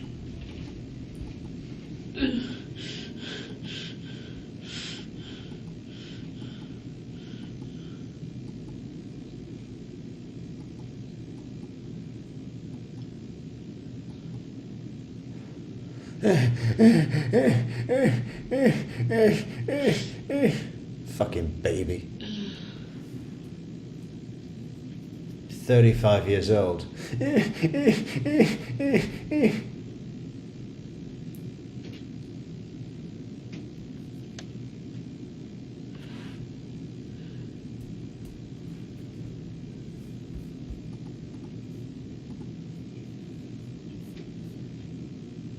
I do like these long moments where she's sitting in a room processing.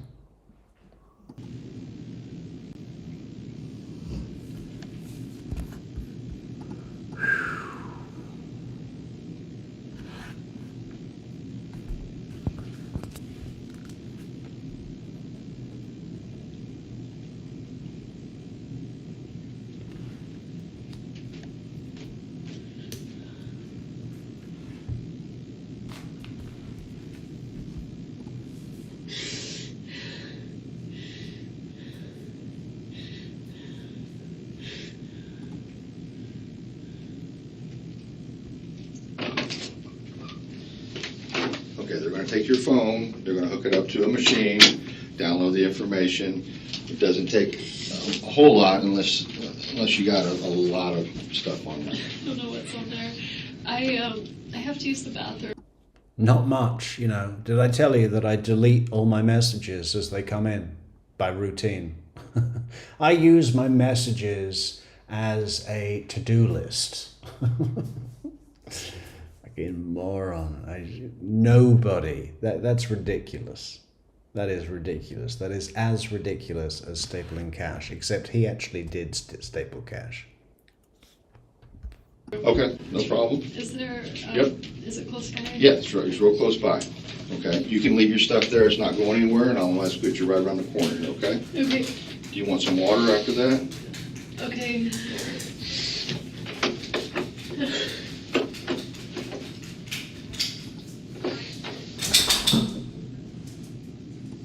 Okay. I don't know what's going on, please. Not yet. You got somebody here? Thank you, please. Seriously? Okay. I'll hold it. Sorry. It's okay. We just have to eliminate everything. Okay, you know what she's saying, right? I'm assuming I'm a suspect. I can't No, really you're not a remember. suspect. I don't consider you a suspect. I asked you to come up here. You came up here voluntarily. I'm not read you Miranda. You are not under arrest. You are the closest thing to family that I have to Daniel right now. Okay? You are. I'm so sad. I assume that some other cop outside said, I'll get a female to go in with her or something. And they had to come back in here, or I don't know. I So, was thinking about something else. He told me that he comes, we have week on, week off, but on Wednesdays we do an overnight. right. And he told me that he might have some work up in New York and he might not be back in time for the Wednesday overnight. So there's no way that he did this because he had all kinds of plans like for next week that Oh, were you're saying he would not hurt himself? no, Okay, all right. it wasn't him. Okay. He has no reason to hurt himself or anything along that. No, I mean I Okay. can see him being really sad when we You know. Wendy, if someone shoots themselves, you know what they usually find at the scene? The gun. You know, if they'd have found the gun at the scene in a position where it looked like it just fell out of a dead man's hand who blew his own head off, you'd think the cops might be mentioning that. first got It's not been brought up as a question whether he killed himself, because he obviously didn't. And you've not been asked to give an opinion, you know. She's just trying to act like, oh, I'm trying to think of everything, every possibility. divorced. Right. But now he's got Amy and he loves those boys. Okay. And things were really good for him. There's no way he did this to himself. Okay. I believe you. Which really scares me because it means there's someone out there that's willing to do this to him, and I'm scared for the kids. Okay. I understand. I understand. And they're at school right now, and I want to. There's an officer at the school. Okay. The kids are fine. Okay. Okay. There's no. I The don't kids know how are. I'm gonna tell them. Well, we're going to help you with that. Okay. But here's what I have to do right now, and I'm just trying. I want to get this down, Pat. I know you don't have your phone to refer to, Okay. but that's okay. You'll have all that information. Right, because I'll check that against what you tell me. Okay.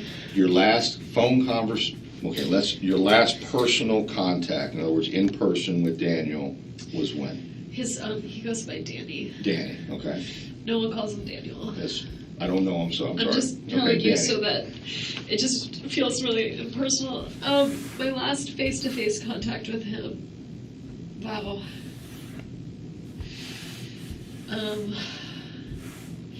We do a lot of like leave-off pickup at the school, right? Where one of us will take the kids to school, and the other one picks them up. When was the last time I saw him? I definitely saw him when I picked the kids up. I feel like there's something since then, but that would have been. Do you want to do these? No, I'm gonna wait. I'm not familiar with the. Okay, I'll get Annie, because she wanted it before. Yeah.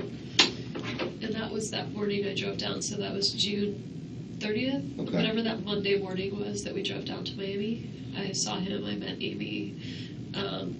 Then we did a lot of Skype, like we'd Skype every day while I was gone. But that's not in person. I came back with my parents. We drove back all together, and then that Friday, which would have been last Friday, a week from today, so if today's the 18th, it was Friday the 11th, it's my other brother's birthday, and I would have seen him, but I had been with the kids for like 12 days straight, and I was getting really sad at the idea of drop-off, of Danny coming to pick him up, and so my folks said, you know what, why don't you just, so at about 4:45, I just went over a friend's house. I didn't see him that day.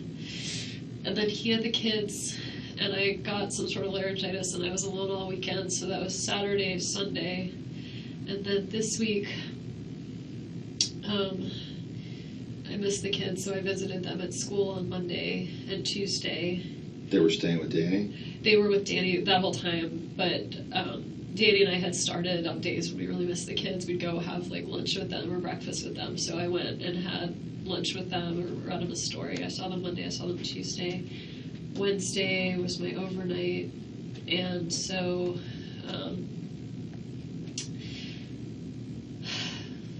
that was Wednesday, and then he had them Thursday, was yesterday.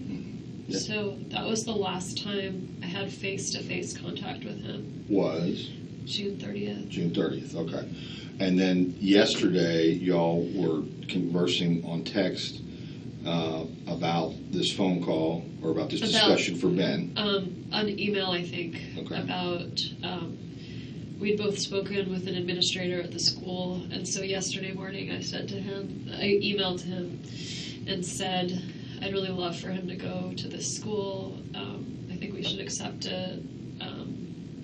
Here's why. And then I asked him a second question about Ben's birthday coming up, because I didn't have Ben on his birthday, and he wanted this Lego thing, and I wanted to make sure that no one else got it for him. So I asked him if he was going to do a party for Ben, so I knew ahead of time whether people would be bringing presents or whatever, and so I knew whether he would have gotten it from someone else or whether I should buy it for him. And he wrote back and said, when your voice feels better, let's talk, because my throat was really hurting. He said, let's talk, we need to work this out for Monday. And I sent him an email, you'll see it sometime this morning while I was home working on my paper, that said, okay, I'm ready to talk whenever you are. I don't know what time I sent it, but if I called him at 11:40, it was either before I called him, because I thought normally he would have called. Okay. Like when he said I'm done with the class at 10:30, and I had said, okay, let's talk, and then sent him a call or an email, like, I thought it was weird I hadn't heard from him, but I just thought, like, oh, maybe he's busy with something or showering. Or... But he told you at some point that he was going to premiere this morning. Yeah, no, that phone message says, I'm going to premiere, I'll be out 10:15, 10:30, and so you can call me after that. When did you receive that phone message? Maybe after the repair guy left, so maybe at like, this morning, like Okay. at 11-ish or something. Okay. All right. So you're at your house with the repairman. He leaves. You go back to working on your papers. And then you leave your house around noon, drive down. Trescott's blocked. You turn around. You go back around on Benton. And then you go to There's a tree. Right. Pardon? I thought it was like a tree that fell down or something. Right. So, I didn't even think, like, that's the house. I saw a few houses blocked off, and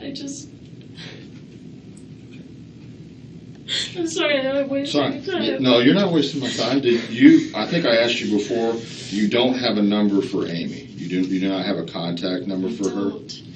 But you know she's a professor at NYU.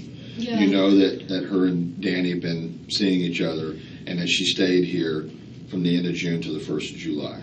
Just at least 2 28 days, maybe. Yeah.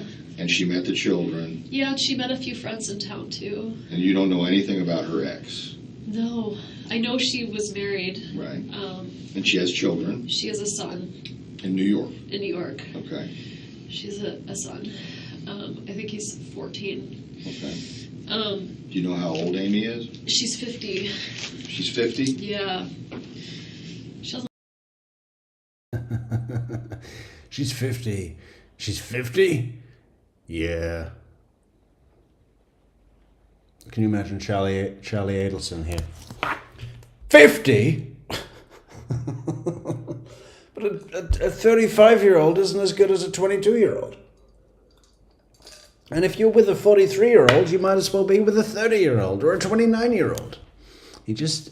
Charlie is so funny. It's less than skin deep with Charlie. It's just someone's age, income, social status. That's all he sees. Look 50. She's very beautiful. She is, not that you can't be beautiful at 50, but she looks really young. She's very pretty and accomplished. And you know her date of birth? I only know that she is 50. I don't, because I was looking her up one time, feeling. Oh, okay. Okay, so she's 50. She goes by Amy Adler. Her middle initial is M. M, okay. So that, like, if you looked her up, oh my God, if you looked her up on the law school website, you'd find her that way. Okay.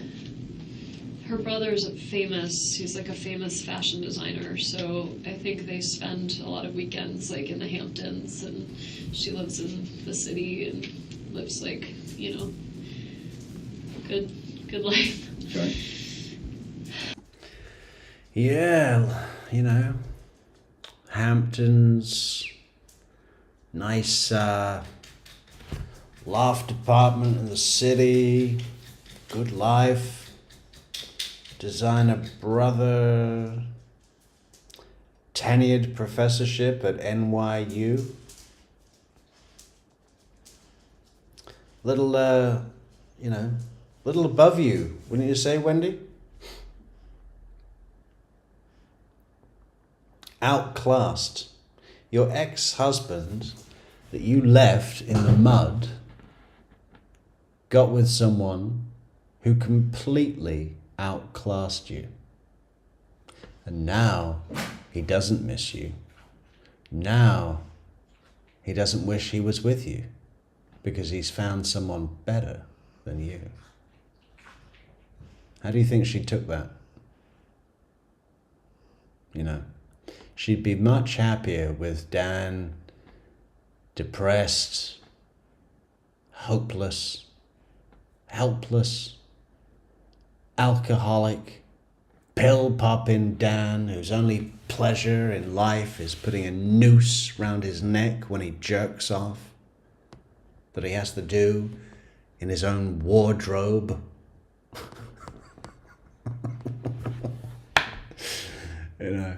That's the picture that Wendy wanted to live her life with, remembering Dan. Drunk, jerking off in a wardrobe with a noose around his neck, crying over a picture of his beautiful ex-wife.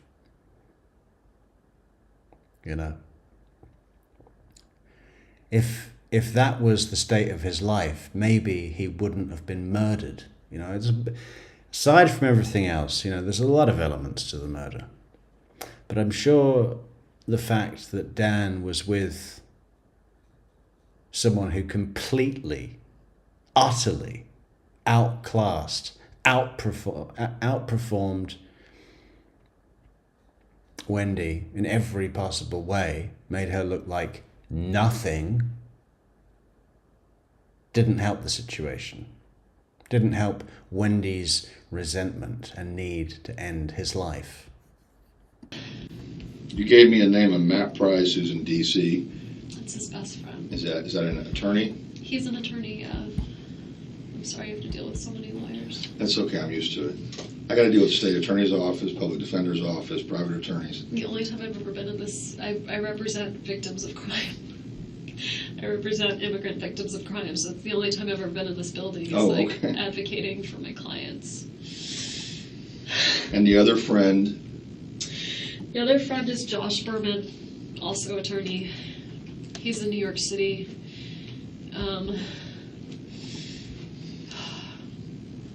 A city attorney for New York? No, he's private. They're both private. Yeah. City attorney? No, I'm an Adelson and I don't associate with people that make city money, okay? State-funded attorney. No, he's private. He's $800 an hour. Ask me what kind of car he drives, I'll fucking tell you. It's a Bentley. 2 Bentleys, okay? I don't associate with city lawyers. Okay. And they were like the historic best friends. Okay. From college and law school. And then, of course, Alex is up in Cairo. I know, I don't... Absolutely, Christina. You know, 100%, I'm not even going to say it's an opinion. I'm going to call it a fact. That the boys, you know, had a much better time when they were with Dan. Why? Because he's a human being and a dad and has been raised to do that in a nice, supportive and loving way.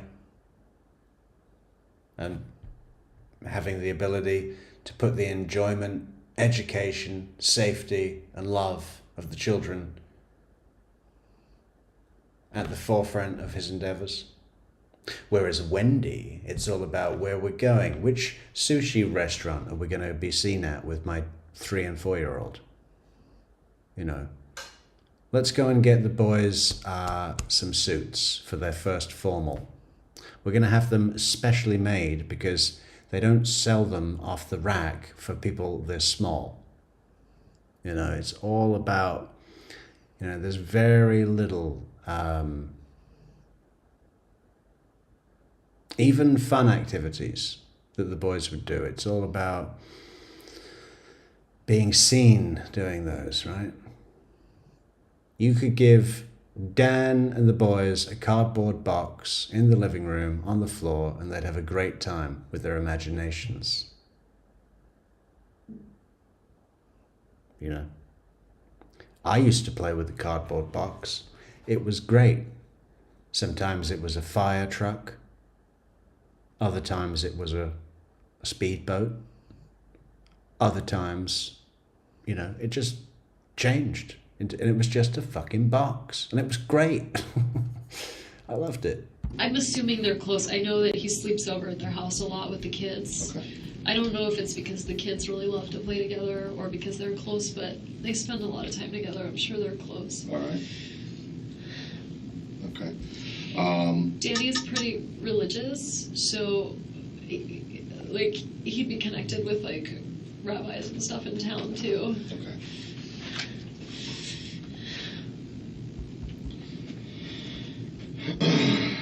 All right. Which synagogue does he go to? He goes to 2. The one he's most strongly affiliated with is Shomrei Torah. And by the way, if you get a nod that I can use the bathroom, I could really use it. So I'm going to make that I'm happen not right going now. to die, but if I could just, that'd be great.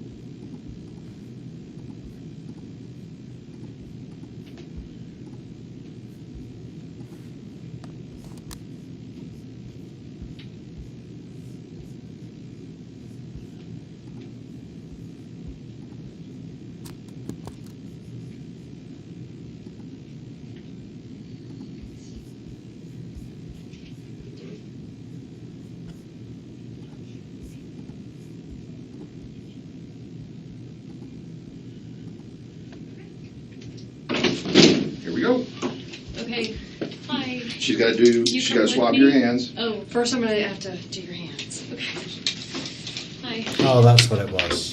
That's what it was.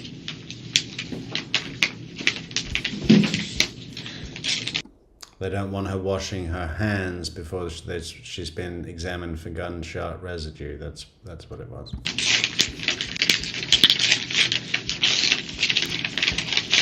What does GSR stand for? Gunshot residue. Residue? Residue. Okay.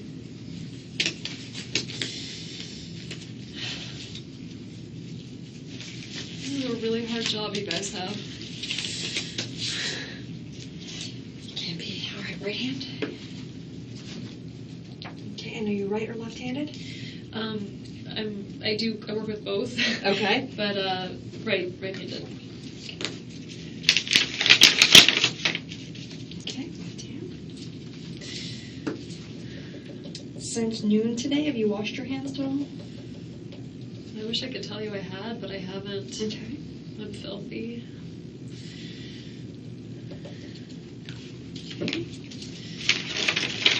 And a picture, correct? I'm Yeah. filthy. Take a picture. I'm just gonna take a picture. With my hands? No, No, of you. you- Just you stand, stand up, up. and then you can go to the bathroom. Okay.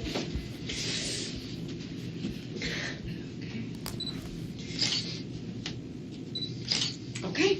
Okay. All right, ready? Do you need to escort me? I'm just going to walk you around the corner. It's not really, it's just showing you where it is.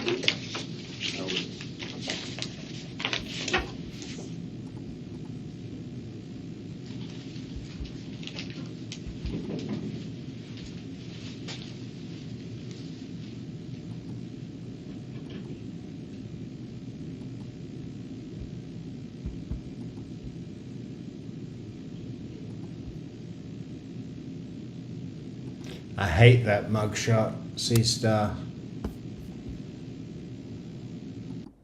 Because we know that Wendy really loves caring about her appearance, right?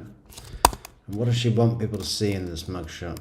She wants people to see that she's so freaked out by the situation that she doesn't give a damn what she looks like. Let's see if we can bring it up.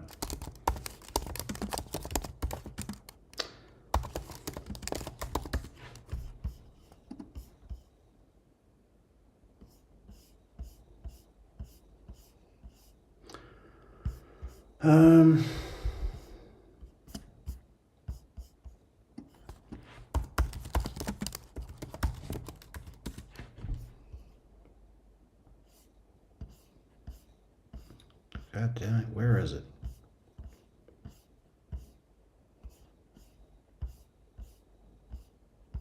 Here.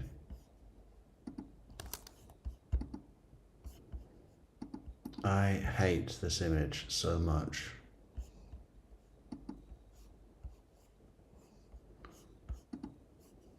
Trying to look for a big one so that the quality is good.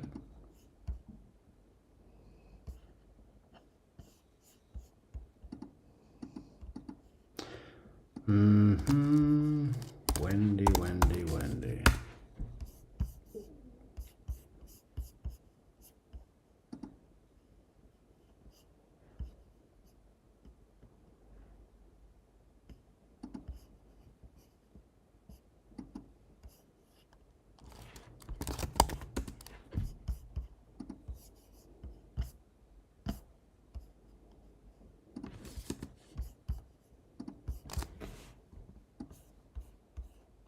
Look at that.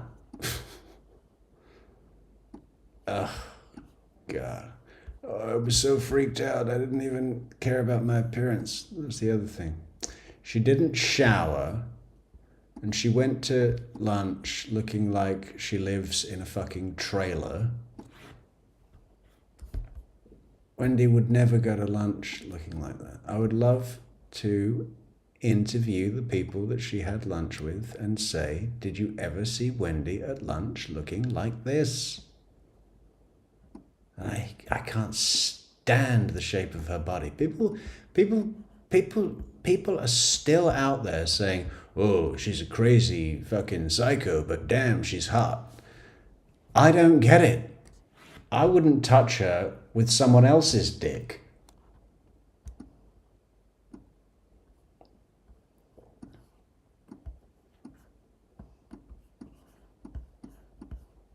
Anyway.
I don't think we're on mute, Christina. I'm not talking.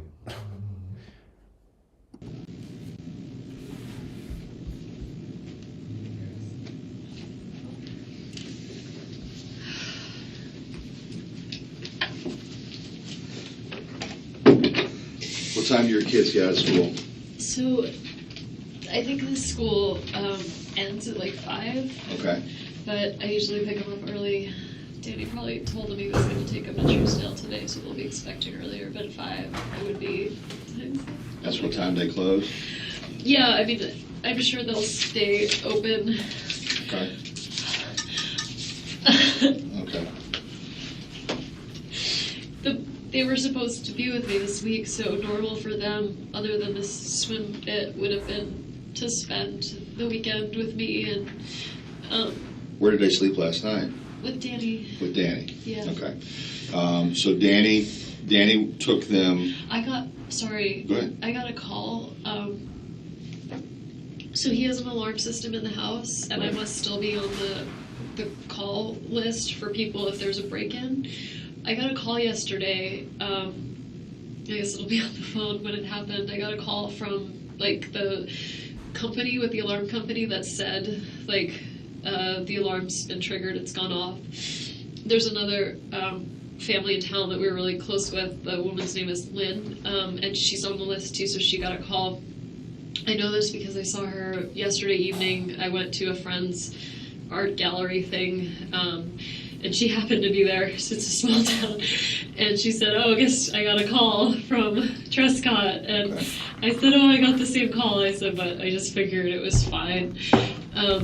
So they called yesterday, and I don't remember what time it was. Maybe the morning, maybe the evening, but it happens sometimes, every once in a while with weather, whenever the alarm gets triggered, so I didn't think anything of it. But I wonder if there was like an attempted break-in yesterday. I don't know. I'll have to check into that. Do you know what the alarm company is? It's on my phone, right? The message Okay. that they left. Sure. I probably deleted it, but then I didn't delete my deleted messages. So if you look at deleted, you could find it. Okay. If not, I could probably figure it out. And Lynn could tell you. Okay. If you had to ask her. That was yesterday. It was yesterday. But no calls today? Mm-mm. Where did the children sleep the night before? Have they been staying with Danny right along? Yeah, except week on, week off, but with Wednesday overnights. So Wednesday night they were with me. When you say Wednesday overnight, It Wednesday, means like if it's a mommy week, then Right. they're with you all week. Except Wednesday night they'd go to Danny. Okay. If it's a Danny week, right, so they're with him all week. Except Wednesday night they came to me. all right, and then, so Wednesday night That's they, the last time. I didn't tell you this, but I thought about it in the bathroom. I didn't have an interaction with him, but that's the last time I saw him was Wednesday. I picked up the kids and I was going to take them to Whole Foods. okay, And I saw Danny working on his computer in the window of the Whole Foods, and I took him to BurgerFi instead oh, because he and I were, divorced Right. and interaction. That smells like stalking to me, purposeful stalking, which, she accuses others of, including Dan, including Jeff, I'm sure others, and, we know that they always like to accuse other people of the things that they do themselves. That's one of their main shared traits. And this thing about coming across him at Whole Foods,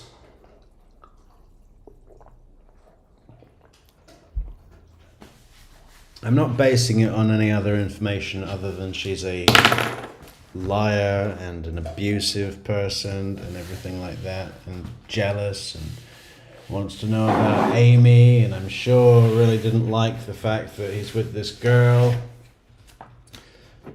who is not ugly and not unsuccessful and, old money, nice bit of old money.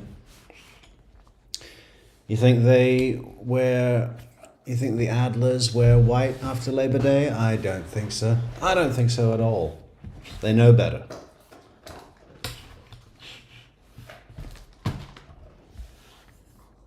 With him were hard, and it was my one day with the kids, and I thought, well, if we. Oh, thank you so much, Stella B, for the super chat on our goal. We've got a goal, a small goal. If anyone would like to support the channel, there are links in the description to buymeacoffee.com, our membership platforms for exclusive content and Discord perks, merchandise in the merch store. We've got a bunch of fantastic merch in the merch store, kosher style merch, Wendy merch, more to come. Social networks, there's social networks where you can follow True Crime Metrics, and there are our other new channels that we've added to the Metrics network, Metrics Live and Metrics Archive. What is Metrics Archive?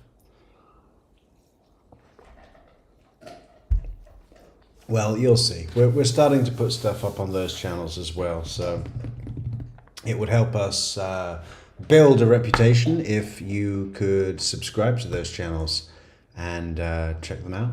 I mean, it's just a couple of clicks. It would help us out. That would be great. And leave a like on the video. Subscribe, share, leave a comment. Go inside, it's gonna be like all of us together, and I wanted time by myself. That's with fine. them, so I took them. But that's the last time I saw him. So I saw him sitting there Wednesday afternoon working. He was inside Whole Foods? He was inside Whole Foods with Okay. his computer, Okay, writing. and the kids came out? The kids didn't see him. We Okay. were just about to enter. I saw him. I thought, oh, my one day with the kids, Okay. and so I went and got burgers instead. To the burger fry. Okay, all right, so Non-kosher cheeseburgers, I'll bet. then Speaking of which, let's go and show them. Thursday, I got a call. you got called about the alarm. Had you had any contact with the kids during that time? On Thursday, I had them Wednesday night. I brought them to school on Thursday, and then No, not after I dropped them off. Okay. And there's a record at school of like when you log in, so I probably dropped them off a little before 9, but they could tell you what time. All right. And then, so then he kept them last night, Thursday night, and then he would have driven them to school.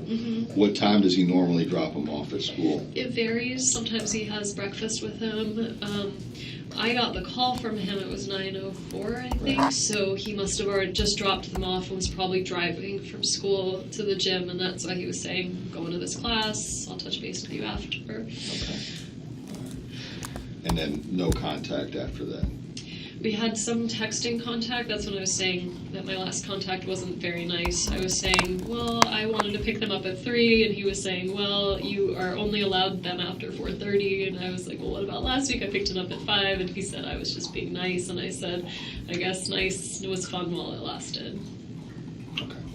That's as thing as that too. Okay. All right. His parents and his family, do you have contacts for them in your phone? I have contacts for at least. What do people think of this shirt? I think it turned out quite well. Quite well, if I do say so. Kosher style milk and meat by True Crime Metrics.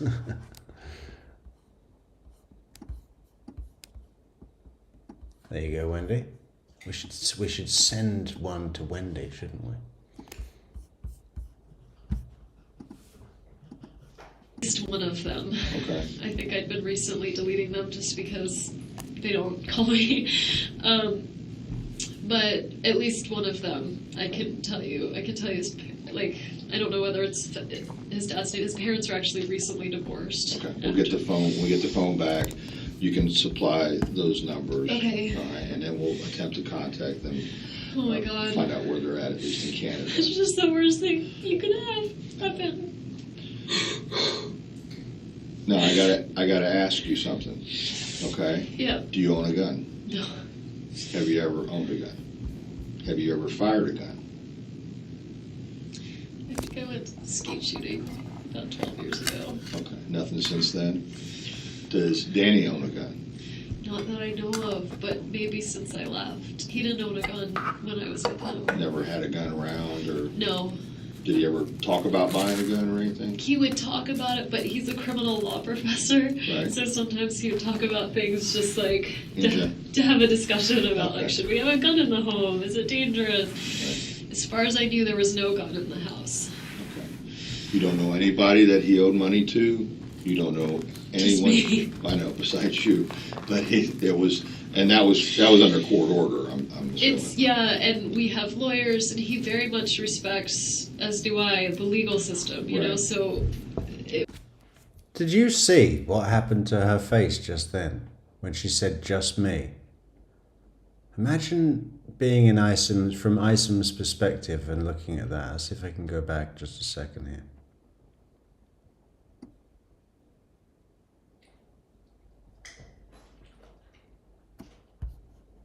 To have a discussion When she says "just anyone he owes money to, just me."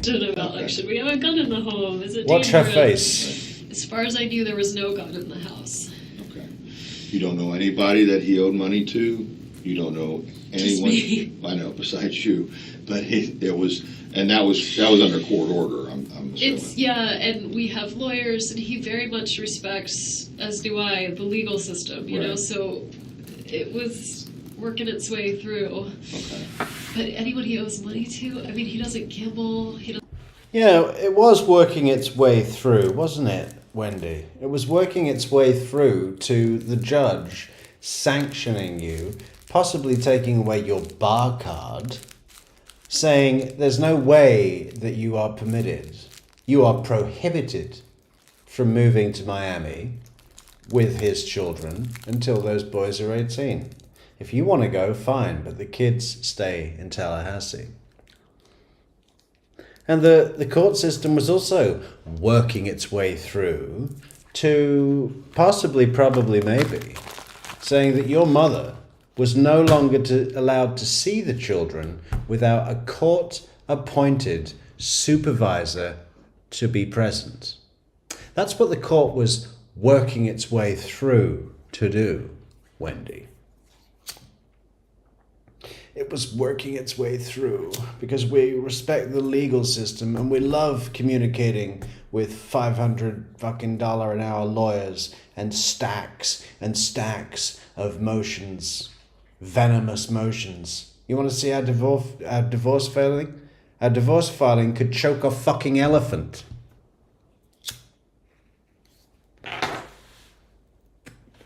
You know, an elephant wouldn't be able to swallow their divorce filing. What does that tell you?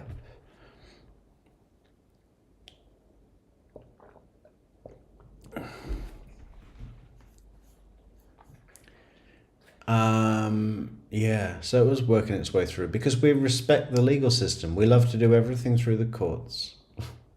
Unbelievable. He doesn't drink, like he doesn't have any vices, he doesn't do anything weird. I can't imagine. I mean, I think he annoys people with his like legal academia, but I think like in the ivory tower here, not like I don't think he owed money to anyone. I can't imagine. Okay. I mean, unless you have something I can't think of, I'm looking for some reason that someone would want to hurt him. Not just hurt him. Right. I mean, I know, but the intention. I could see one of my friends wanting to shake him. Right. But like, God, Right. no. I don't know who would do this, and I'm very scared because I don't understand why this would happen. He and I got along fine for the sake of the kids. You heard the message where he was like, well, maybe we'll just take a walk around school. And Right. I mean, I found him hard to be around, but so did a lot of people. They all knew he meant well. He was a decent, good human being. He wouldn't hurt anybody. He would never do this to anybody. I don't know who would want to hurt him like this. I really don't. All right. I need to ask you. Brass Tax says, Metrics, if you ever get a lead as to how Wendy's whereabouts in Austin, I'll deliver the short for you. Well, I know that she's in Williamson County, somewhere near Liberty Hill, which is to the northwest.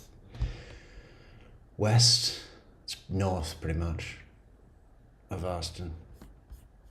I have her address somewhere, but I'm not actually going to send her a shirt. I don't want to get that involved. Was your divorce, you said before, it had nothing to do with infidelity, no extramarital affairs or anything like that? Neither one of us. It was just simply the fact that you all just didn't get along anymore, or was it just the fact that he was belligerent to you?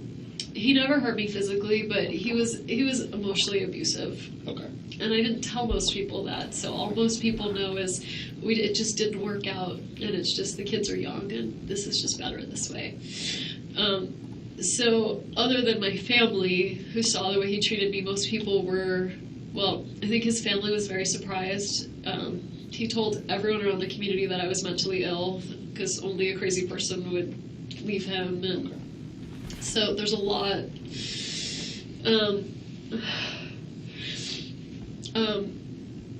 But who would? Yeah. So that's it. The circumstances, plain and simple, were it just wasn't a really healthy marriage, and I thought it'd be better for the boys if they didn't grow up thinking that's the way you treat women. But he didn't hit me. He didn't. I thought it would be better for the boys if they didn't grow up thinking that's how you treat women. Yeah, I thought it would be much better for the boys if they would come and live with my family of narcissistic psychopaths. That cheat and lie and crush the poor and fucking, misogynize and go to South America to have sex with underage prostitutes. Yeah, no, I wanted to bring them into my circle. I really wanted to have them spend time with my vicious punishing mother. Yeah, no, that was how I wanted the boys to grow up. Hit them.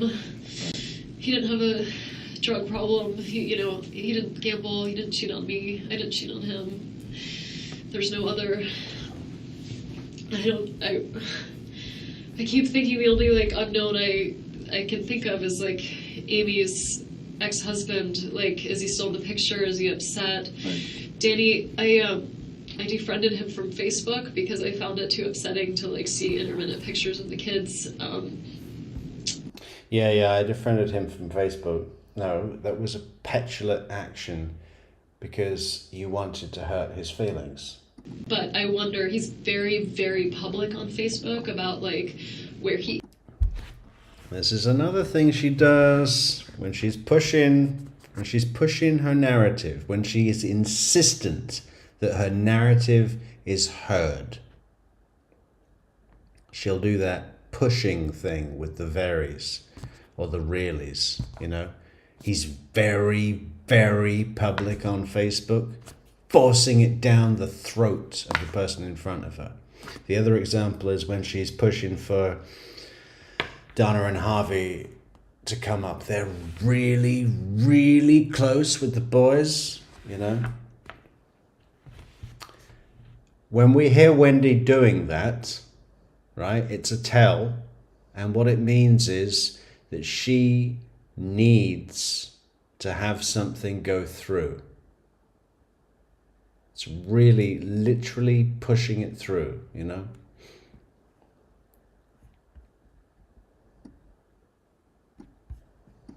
I keep thinking the only like unknown I can think of is like Amy's ex-husband. Like, is he still in the picture? Is he upset? Right. Danny, I defriended him from Facebook because I found it too upsetting to like see intermittent pictures of the kids.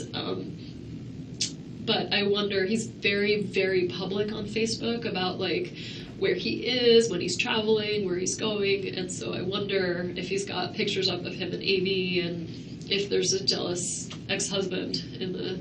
You know where this ex-husband would be? He'd be in New York too. Is he also an attorney? I don't even know his name. Okay. I just know when Amy came down here, they went over a mutual friend of ours. It's a guy that works at the law school. This guy Jay and his wife Dory is a good friend of mine, and they have kids, my kid's age. And I said to her, I remember saying, so what's she like, you know, like she met her before I did, and she said, you know, she's really nice, and she's, you know, very sweet, and she's recently divorced too, so she knows how awkward all of this is to meet the new person. Okay. I don't know, and I'm scared. Okay. Have you had anything happen at your house? No. Nothing? Uh-uh. And the information for Best Buy for the service tech that was there, that's at your house? Mm-hmm. I'd be happy. I mean, if someone wants to we'll come back get with that. me. We'll get that. And that was basically from when he came out there to serve, well, I guess to replace the TV. He came out to fix it and then told me that what was wrong with it wasn't fixable. Right. And so I called Charlie to find out, should I buy a new one or should I fix this one? And he was like, just buy a new one. And And once he left, do you remember what time the serviceman left? probably around 10, 10. before 10. Okay. And then I left by 12. But between that time, between 10 and 12, you were by yourself working on your papers and stuff.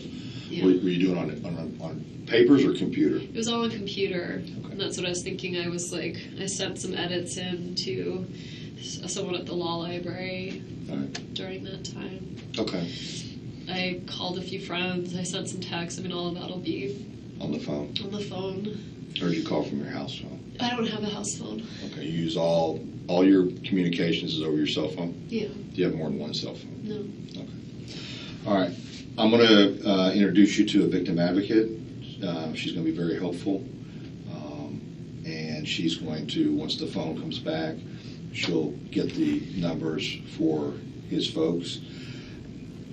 You're saying everybody's in Canada. Is that correct? On his side of the family? His family's in Canada. Okay. Alberta? No, Quebec? his mom and and dad, his immediate family is in Toronto. Okay. His like aunts and uncles and cousins are all in Montreal. Everyone's English speaking. Okay.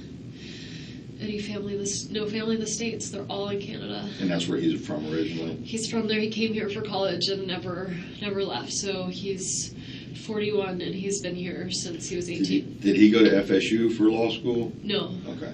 Where did he go to law school? Harvard. Harvard, okay. And then he got a position. And where did you go to law school, Wendy? Well, let's just say not Harvard, shall we? Brandeis, ooh. I mean, that's a pretty good school from what I hear. But it ain't Harvard, you know? It's not Harvard. As a professor? We moved up here for his job. So you were in New York too? No. I've never lived in New York. Oh.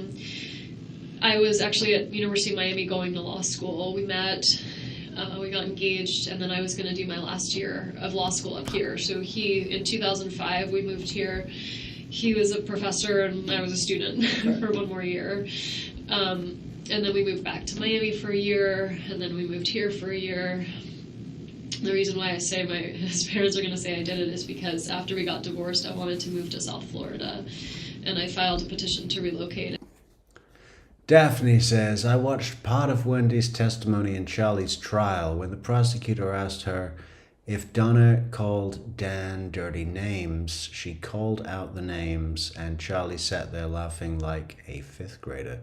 He sat through the entire trial like a fifth grader. It was... He can't help himself, you know. It's just some child in trouble at school giggling. In the court, and the court said no. So Because of the kids. So you can always leave. You just can't leave with your kids. So we're. And that would have been fine for you, Wendy, because you don't give a flying fuck about your children. Be honest. You don't care. But what you do care about is not being perceived as a mother abandoner, an abandoning mother, a child abandoner, that's what I should say. That's what's important, you know.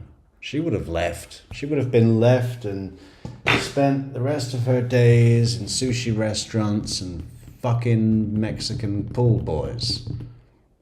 That would have been fine for Wendy. That's what she ended up doing anyway. Just put the kids with Donna. I'm out with Julio and Rafael. You know? Eating sushi. And then they're going to eat some sushi. You know, we're in Tallahassee because of Danny's job. So He taught at UM before he came up here? He didn't. He had that year at FSU, and then UM said they wanted to hire him, so I worked there for a year. He worked there for half a year. We commuted back and forth to FSU, and then UM didn't hire him, and so we moved back to FSU. Okay. And I've been here since like the 07 school year. Okay. All right. I'm going to go get the victim advocate, all right, and introduce you to her. And as soon as we get your phone back, I'll probably want you to show me some of those text messages. I know it's going to be on the record, okay, but I may want to ask you that, and then we'll try to get everything expedited so you can be there when your kids get picked up from school. Right, because the alternative would be like a police officer. Yeah, we don't want to do that. I want you to come pick them up. Instead of a police officer, if it can't be me, I'd rather it be like a family friend or something. Well, we could do that too. Okay, I'm just saying, like, I do not want. I think they'll get really scared. If No. All the officer's done is checked on your children and made sure they're at school. We just had to find out where they were and where you were. Yeah, my boys, if they even see a police officer, they'll be terrified. I mean, what the hell? Why would they be terrified? They wouldn't know what was going on. They're 3 and 4 years old. The police officer would be very nice. Hey, are you Ben and Lincoln? Hey, you want to come for a ride in the cruiser? I'm a police officer. You see there on my badge, it says serve and protect. You know, the cops can be really good at talking to kids. We saw that in the, what's her name? Ruby Frankie. when they found that girl locked in the cupboard. Oh, hey, thank you so much, Christine. Donna looked in shock at today's pre-trial. I think she has finally realized her day of reckoning is soon here. Did she look in shock?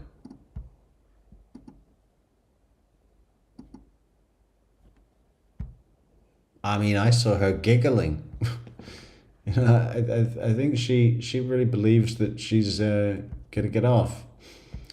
The name of the game for the defense seems to be position Donna so that she is facing the jury. They tried all little tricks today to get that in. Oh, we're not going to have room, Judge. Oh, I'm old. You know, Jackie Fulford's like, I'm old and the font I use on my computer is very big, so the gallery will be able to see our secret documents. You know, they're trying every trick in the book to be able to put the table in a position so that Donna can be facing the jury, so that the jury are forced to be looking at Donna doing her I'm old and infirmed act. You know, appealing for sympathy, fully loaded appeal for a 2-week trial. You know, that's the name of the game for the defense. And Donna believes it. Donna believes it. And you know what? We shouldn't be too confident. It's all to play for. It is in the spectrum of possible outcomes. You know, I'm not saying it's likely. I'm saying it's within the spectrum of possible outcomes that she gets a fucking not guilty verdict.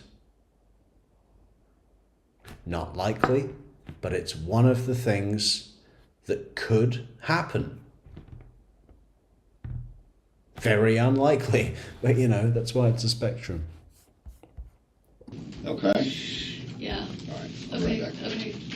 Be sure to leave a like on the video, please, guys. That would be a great way to support the channel. Or there is also buymeacoffee.com/True Crime Metrics. But likes help us too if you don't want to buy us a coffee. But if you do, that would be great. I don't think we've had any coffees in tonight, which is unusual. We usually get some. So everybody should, you know what? How many people have we got in chat? Not that many. Not that many. Friday night. Is it a busy night? We have more people in the chat usually when we're not doing Wendy, and Wendy is one of the most popular things that we do. That's strange. Okay. Well, there's a link in the description to buymeacoffee.com/True Crime Metrics. If anyone wants to support the channel, that would be greatly appreciated. And if everybody just got us one coffee, I mean, that would change the game for us. That would change the game for what we do for the channel, what we bring to you. You know, there's a lot we need to do. And, yeah. Leave a like on the video. Thank you. I can put my IDs away. Yes. Oh my god.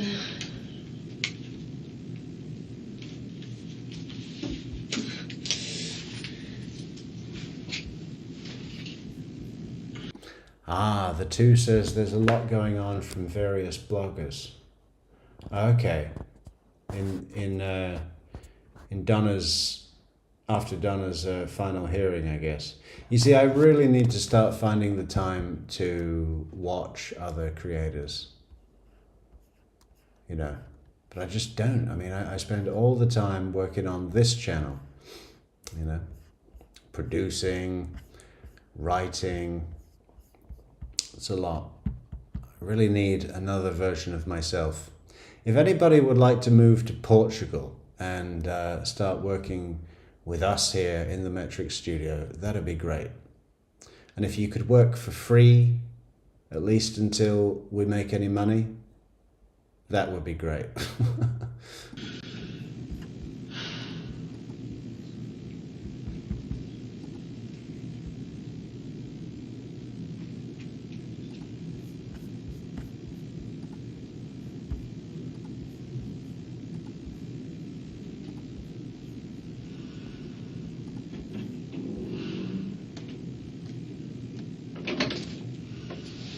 Wendy, this is Sarah Latour, Hi, Sarah. victim advocate. How are you?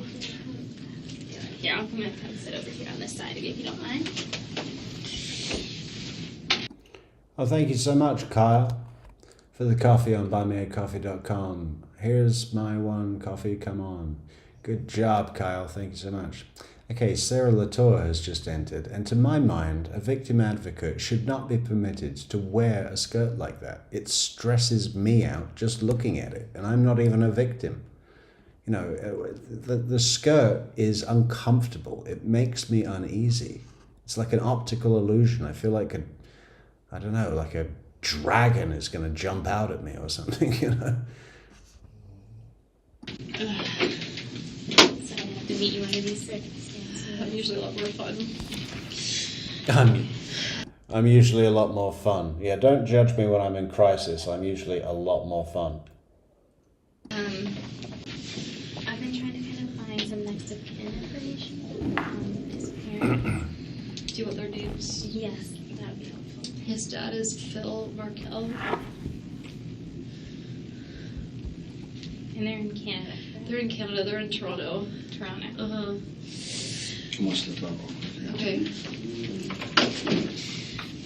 His mom's name is Ruth Markel. Mm-hmm. Are they married still? They just got divorced. They're 70. They just got divorced after like 30-something years of marriage. Okay. And when you say they're 70, are they in good health 70? Mm-hmm. Okay. Yeah, they're young. They're Okay. like 70, but not 70. my dad just turned 70, and they're young 70. Okay. So they wouldn't live together? I don't think they're living together. Okay. Truthfully, Danny and I got divorced in the last 2 years, and they separated in the last 2 years, so Okay. I'm fuzzy on the And details. that's okay. And you were going through your thing, and they were probably going through theirs at the same time. Yeah. I have that skirt. Do you? It's pretty. She'll fit it. I don't think she really does have that skirt. You know, there's obviously no way for that to be proven or disproven. But it's like what cops do, right? Rapport building. Oh, we have the same skirt. We could be sisters. A lot of people do. He has a sister that he's really close with. Is she in Canada too? And what's her name? Her name's Shelley Markel. Is Shelley short for something? It's not. Okay. Does she have an EY in there, or is it No, just... it's Shelly. I'm sure you do this all the time as your job, but like I cannot believe this is happening. It's not a normal situation to be in, and it's never easy or anything like that. So all your emotions and stuff you're feeling are okay right now, okay? I'm so worried about my kids. I don't know how I'm gonna tell them what happened. And you know what, They're so little. and you know, it is difficult sometimes with little kids because their perception of reality is They different. love their dad. Of course they do. I'm sorry, you can ask me questions. No, you're fine. Talk to me about what you want to talk to me about. It's fine. I'll tell you what you No, you're good though. I want to be here for you too. I can see very strong. I just like I can't believe this is happening. I don't understand, and I'm very scared because if this can happen, like, what if someone's gonna come after the kids? Like, who did this, and why would they do this? And from what they're missing, they haven't had any indications of that. Do you think someone can watch the house where I'm gonna be with the kids tonight to make sure that nobody comes after us? We'll discuss kind of that type of stuff. I'm gonna make sure that they know all your concerns and fears. Okay. I just take stuff one step at a time right now. I know it's hard. I don't know how I'm gonna tell them. You know, I can tell you this. I think it's gonna be best coming from you. You're their mother. And you seem very educated and put together. And it sounds like you've gone through a lot the past 2 years. And but the kids have been doing so well with everything. They're really like happy, well-adjusted kids. There's so many people in their life like that you all are love doing them. the right thing. I get why I would be a suspect, but the idea that we were divorced, but the idea that I would ever do anything is like, I understand why they need to check, but I don't know who would though. I don't know who would do this. I could see why they would think it would be me. Well, and I don't think. And did Investigator Isom talk to you at all about like what your role is in this? Yeah, I'm trying to figure out. And I think Shelley can be short for Michelle Pariah. a lot of times they do stuff just to kind of cancel you out too. It's fine. I understand. Okay. I understand. I just can't believe this is happening. So, I do best with being helpful. So why don't you tell me what I can do to help you? Okay. Well, give me the parents' names. I know you probably, if you have any of their phone numbers, I know you don't right now, probably from memory either. It's in my phone. Right. I don't remember them. So we'll wait for.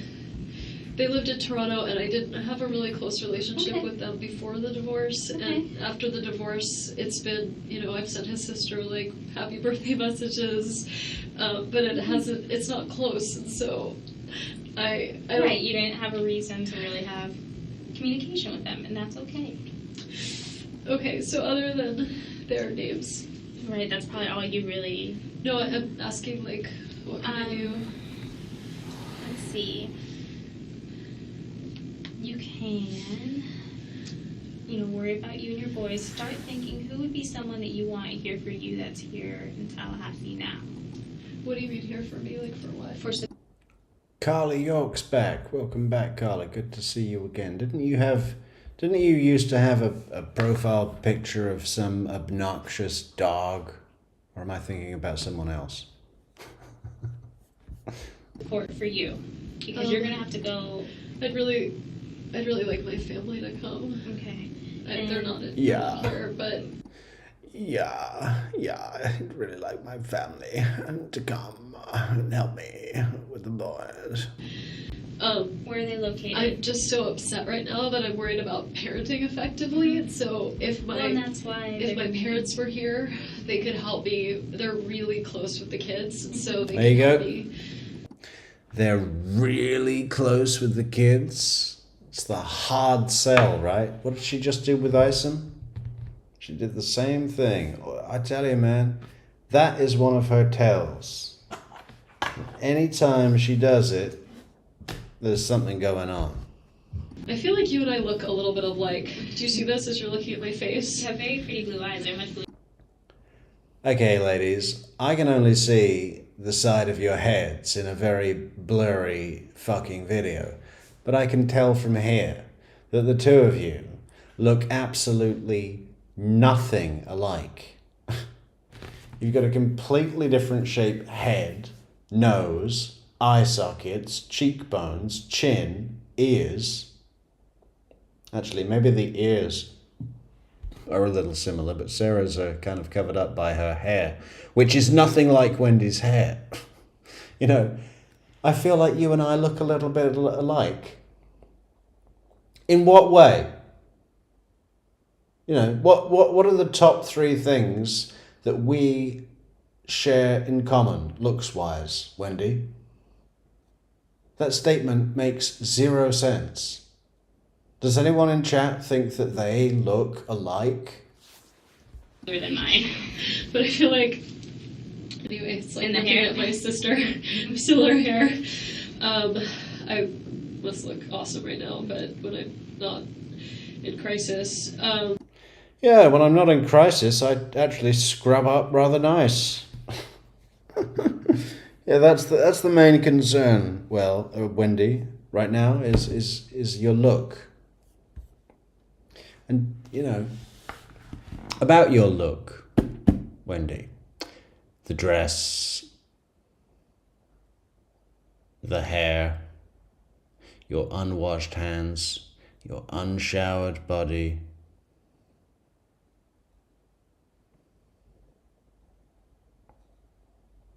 What did Jeff Lacasse say about the photograph, the Facebook profile picture that she changed like the day before the murder or 2 days before the murder, something like that?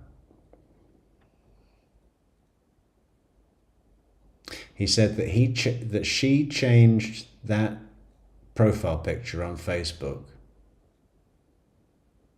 after never changing. It was always the same photograph. Her standard photograph looked like some 35-year-old mother with 2 kids. Standard photograph. Nothing. She changed it to one that, how Jeff describes it, as she looked like a Victoria's Secret model, saying that if Wendy knew that she was about to be plastered all over the media, that's the picture that she would want to look like the Victoria's Secret model. Like if a murder was going to happen and then the press were going to come to her public Facebook and grab her picture for the media reports. If she was going to be on the news, she'd want the Victoria's Secret Wendy, not the mother of 2 kids Wendy. So through that, we at least get some insight into how Wendy likes to look. And it's not like what we see here. And why is that important? It's important because it feeds into her not being prepared for this. It feeds into her being completely caught off guard. No shower, no hands wash, trailer trash clothes, moving day house hair, scrubbing all the floors in the house hair is what is how that's when your hair's like that, right? It just screams, I wasn't prepared because I didn't know that I would be coming into the police station. So I look like shit. I'd really like my parents to be here and help me with the kids. Yeah. And so for my information, what are your parents' names? I feel like I should be the one to tell them. No, I'm not going to go tell them. I'm just more of, as this time goes on, right, when you're referring to people, I want to know who Sure. My parents' names are Gerda and Harvey Adelson. And did you say they were in Florida? They are. They're splitting. They're sort of in the process of retiring. Okay. I mean, semi. So they work together. They're super happy and in love. 40 plus years in, so they live in Coral Springs for part of the week and then in Miami for part of the week. So today is Friday and they're in Miami. Okay, so then is Miami like their weekend home for them? My brother Charlie got this place for them to sort of have them try living in Miami. So sometimes on the weekends they all hang out together. So they'll be there.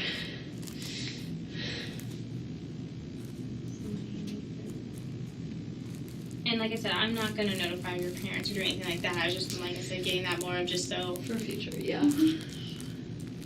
And do you have anyone in Tallahassee that you consider your go-to person here? I have a lot of...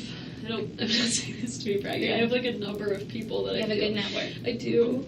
The person who feels most like family is my friend, Lynn. Lynn? Okay.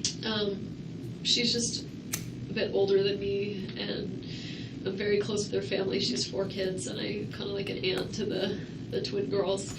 I'd really love for Lynn to be around. Okay. What's Lynn's last name? Grossman. SSMAN? Yeah. Okay, she's here locally. She is, yeah. She lives right down, really close to me. What are your 2 boys' names? I know. My older son is turning 5 on the 29th. His name's Benjamin. I just, it's about 10 past 4, so I know we're going to need to start making arrangements as far as if you want somebody to pick your kids up and take them home, that type of thing. So Sarah can, if you want to figure that out, just because I think he said that they had to be picked up by about 5 or so. Yeah. Okay. Thank you. So something to Okay, just think about what we thank want you. to get on. What should we do about that? What do you think would be, do you have any, because you probably have, they're younger, right? So probably They're 3.5 and 5. So they probably They're started in on car boosters. seats. Okay. They're in car seats. I am in shock right now, so I could probably be functional to drive a help. car. Well, I can help with kind of that type of stuff. Do you have a friend? Do you want? Of course you can drive a fucking car, you know. What kind of person would not be able to drive a car right now? I mean, I'm so overwhelmed with the grief that I am unable to drive. You want? I mean, I would, if Lynn is here, I don't know if she's in town. It's Friday? Yes. I don't know if she's in town this weekend. Okay. If she is, I would love for her to be with Lynn me. would be your person? Okay. Yeah. And then, if Lynn's not, do you have a kind of backup person you would think? I do. I have a lot of friends who have kids, so they have their own responsibilities. My friend Jane, who actually I think used to be a victim advocate. Okay. Jane used to be a victim advocate. Well, I know. Why don't we bring her into the room? Okay, she starts mentioning Jane here. And the ideal situation for Wendy is that Jane comes in to the interrogation room, because Jane has been prepped. She's been loaded up with slander about Jeff Lacasse. He flew into a rage in Gainesville. He turned all red and puffy. He was a puffy mess, sweaty, puffy, red Jeff. He's a maniac. Now, what's the word? Lunatic. He's a lunatic. The best case scenario for Wendy is for Jane to come into the interrogation room. Amazingly, she pulls it off, but she's just mentioned her for the first time. And let's see how many times she pushes. Is she going to start going, she's really good victim advocate? You know, oh, she's going to do something. She gets it done. Would be a really good choice, Jane McPherson. Okay. And I might be able to get these numbers, but you Because she think... doesn't have kids, it's all on my phone. I know, it's okay. I know, I don't have anything memorized either. So. Other close friends that I would have be with me right now. I have this really close friend whose husband died last year, who has a kid, and we spend a lot of time together, so she'd understand, but I don't want to do that to her. Okay. Well, and I think maybe between Lynn and Jane, hopefully one of them. Okay. Oh, Jane might be traveling. It's just summer, people are traveling all the time. I understand. Who else might be here? What do you think, Lynn and Jane would be kind of a good start? Yeah. What I'm going to do, I'm going to go check and see how long on your phone, so that way we can kind of start working on those things. Okay. Some things for you to think about when you meet your boys. And I'm sorry, it's really hard. I just don't know how I'm going to tell them that. Well, you know your boys better than everyone else does, right? Right now, they were expecting, I don't know if Danny told them or not, the plan was he was going to take them swimming this afternoon, which is sort of out of the ordinary. Okay. Normally, I would just pick him up, but I think he's leaving town for the weekend. I just think he wanted extra time with the kids. So he was going to take them to Truesdale and bring them to my house. So sometimes plans change. Right. Like, sometimes his flights are delayed from New York, and the kids say, they call him Abba, which means father in Hebrew. They'd say, I thought this was an Abba day. What are you doing here? Okay. And I'd say, well, Abba's flight was late, so it's going to be a mommy. Yeah. How much do you think Wendy loved that? I thought this was an Arbor Day where we were going to actually have fun, and not be dragged to a sushi restaurant to watch you flirt shamelessly with the waiter and talk about your fucking blue eyes again. I thought this was an Arbor Day. What are you doing here? What are you doing here, Mom? For a little while. So if there was a plan they were expecting, it would have been the go to the pool plan, but they knew that it was time to be with me, so they knew they were going to transition into so a normal mommy time. for them would have been mommy all weekend, and it was mommy all week, and then Wednesday Abba. What you were saying. So for them, this is what they expect, is, I think, for me to come pick them up. It's very normal. Okay. I don't know if I can drive a car right now. And that's why we're going to try to see some friends. Paul M says, when Jane mentions Jeff and Wendy, when Jane mentions Jeff and Wendy says, I didn't think of that. It's the fakest part of the entire interview. I don't know if we can say that there's a fakest part of the interview, you know. It's like, what about it is real? Hardly anything. Like, the bits that are real are the bits where she lets this Jack Nicholson Joker smile come onto her face when she's got this glee of how well it's going for her, how close to her plan she's managed to get this. Have Jane come in, mention Jeff, everyone's eating out of her hand, they're offering her things, they're getting her things, they're driving her home, they're, you know, the whole thing. It's amazing how she was able to pull this off, and the things that fell in her favor. I mean, yeah, I don't know if there is a fakest part of the interview because it's all just one big fake thing, but I think that's the deal with her entire life, you know. Whatever she's hiding from as a person is probably deep-seated self-hatred.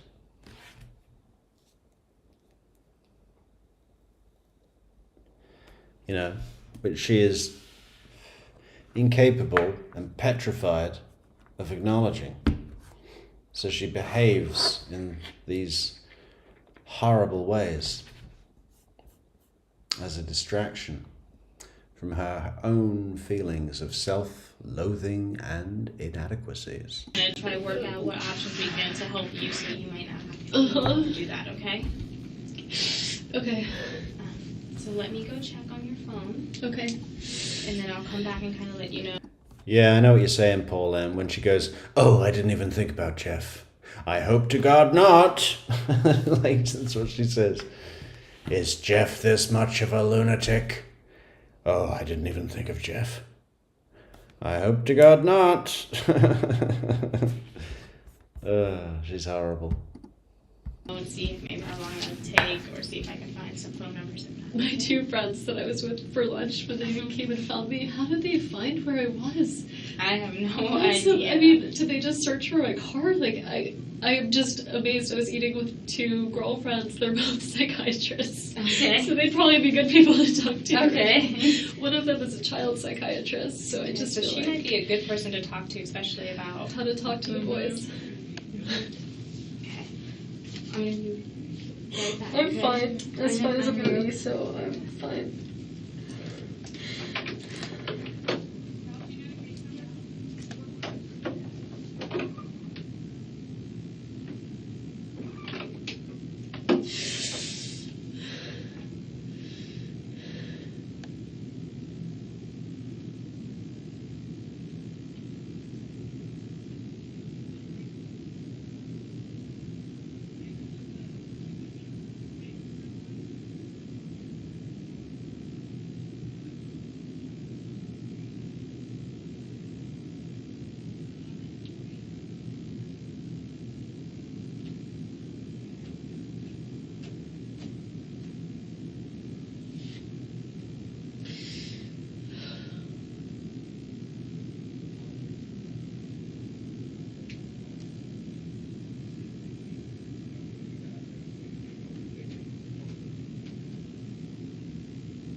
How great would it be to read her mind right now?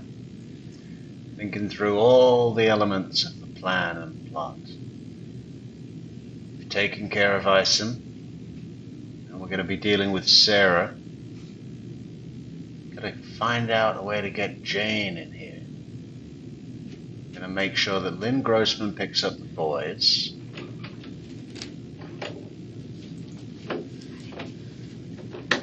Do you know where? She said a moment ago that Jane doesn't have kids, right? So that's going to help for a reason why it shouldn't be Jane to go and pick up the boys, because, you know, she's not a mother. Lynn or Jane work? Because we're going to try to find some phone numbers for them, right? Some work numbers? If they work at. So, Jane is a PhD student. She's working from home. Okay. Lynn works.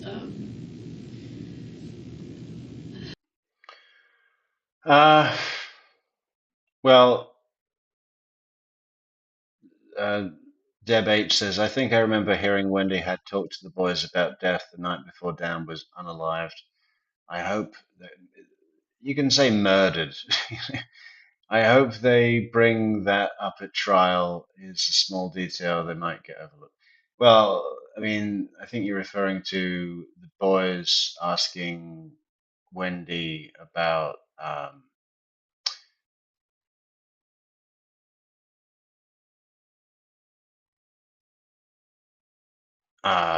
one of the boys says, Mommy, I bet Abba knows a lot more about God than you do. And Lincoln said, God is dead. And Wendy goes, oh, it's like having Friedrich Nietzsche in the back seat. Ah, I'm so well read. You know, it's, I remember that being mentioned about death. I also remember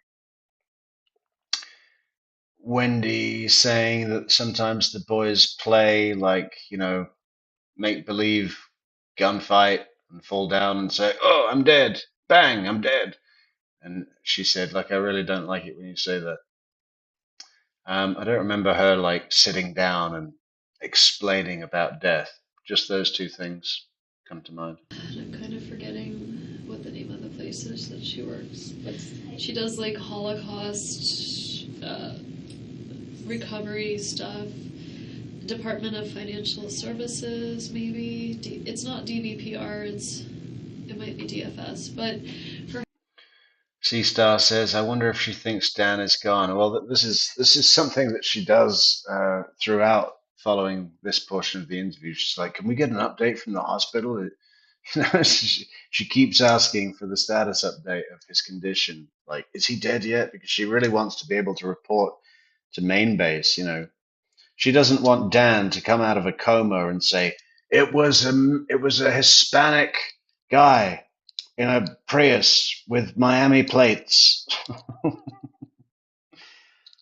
Yeah, big tall guy, Sigfredo Garcia. She keeps after that status. She works for the state, though. Her husband and I are close to, like, I'm friends with the family. Her husband's name is Alan Grossman, Allen. And he has his own law firm in town, so he should be really easy to find. Okay, it's like Grossman, but Furlow and Bio, maybe. Do you know what street it's off of by chance? Probably downtown. Okay, that's good. But though. you can find him and find that number, attorney. and he's usually at work. I'm trying to think. All of my really, really close friends live out of town, but yeah. Okay. And go. I'm gonna try to do just some Google stuff real quick, and then I'll come back. Okay. God, we really should start memorizing more phone numbers. I used to know them. It's just technology that makes it easier for us. I'm going crazy in this white room. I'm sorry. I know it's not like pictures of No. I just feel like I'm in a Twilight Zone, and I keep picturing the kids like at a funeral having to say goodbye to their dad, and I Just take it can't one believe step I at a have to do time. this to them. Do you want me, when I find their numbers, is it okay if I call your friends? Yeah, okay, it's you want fine. me, and I can go and tell them I that could you... really use some help Okay. taking care of the boys tonight. Of course. I'm trying to think of who else I would call. My closest friend in town is on vacation right now with her family. Well, we'll start with Lynn and see kind of where we get from there, since she... Okay. Okay?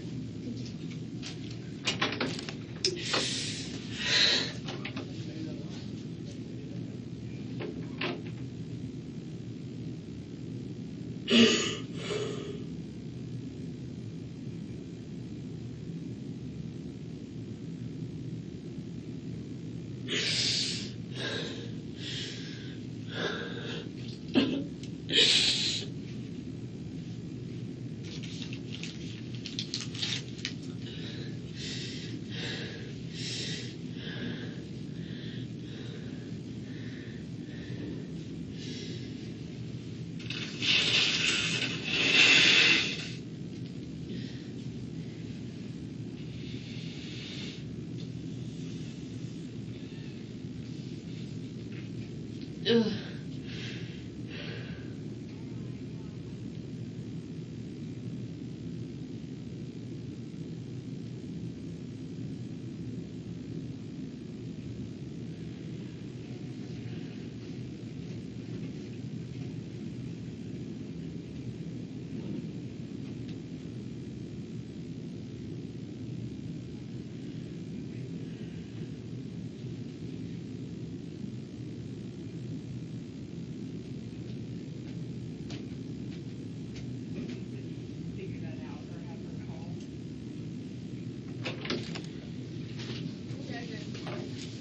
Hey, Wendy.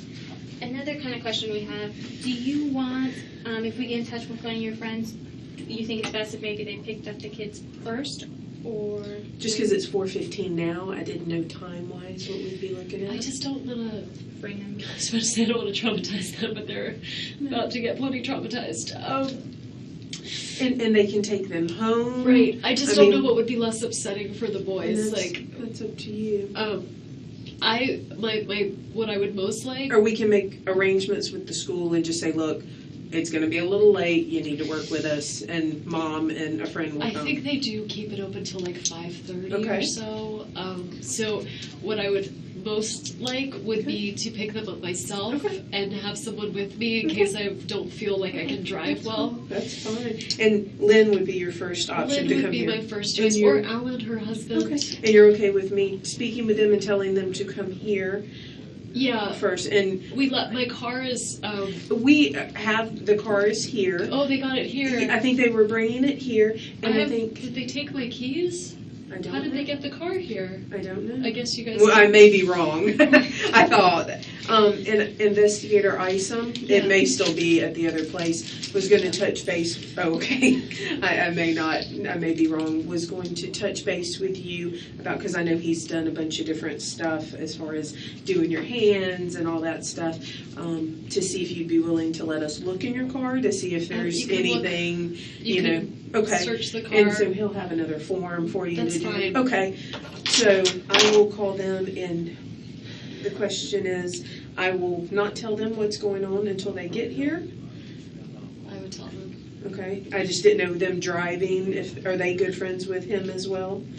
They've been mutual friends, but Okay. they're more my friends. Okay. I mean, I think everyone's going to be devastated. Sure. to you And maybe about I'll this, just but- say that you're up here, you're fine, but they need to come pick you up, and then we can do that here. I mean, I think you can tell them Okay. Wendy needs help That's picking up fine. the boys Yes. because of yeah. what's happened. Like, I think you can tell them why I Okay. need them, That's fine. and that's fine. She said she's fine with the van, search of the van and stuff when, you want- because we were talking about that. All right, I will take care of this, Wendy. Thank you. I don't know who that is. Is she another victim She's advocate? No. a sergeant with us. Okay. That was very gendered of me. Sorry. Those what? Gendered, you're assuming okay. she's a No. victim advocate because she's a woman. No. You're welcome. I'll fill out whatever paperwork you want. I have it right here. Search the van. I can read it. Okay. Yeah.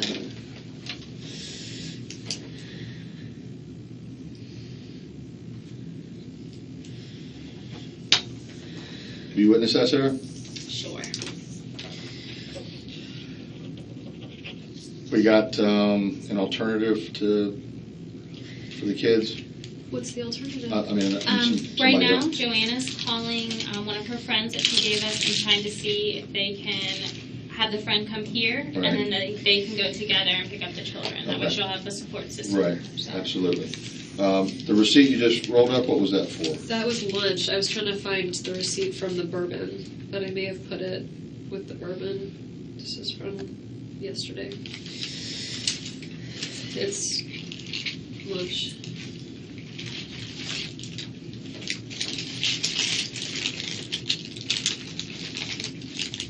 But these are old ones.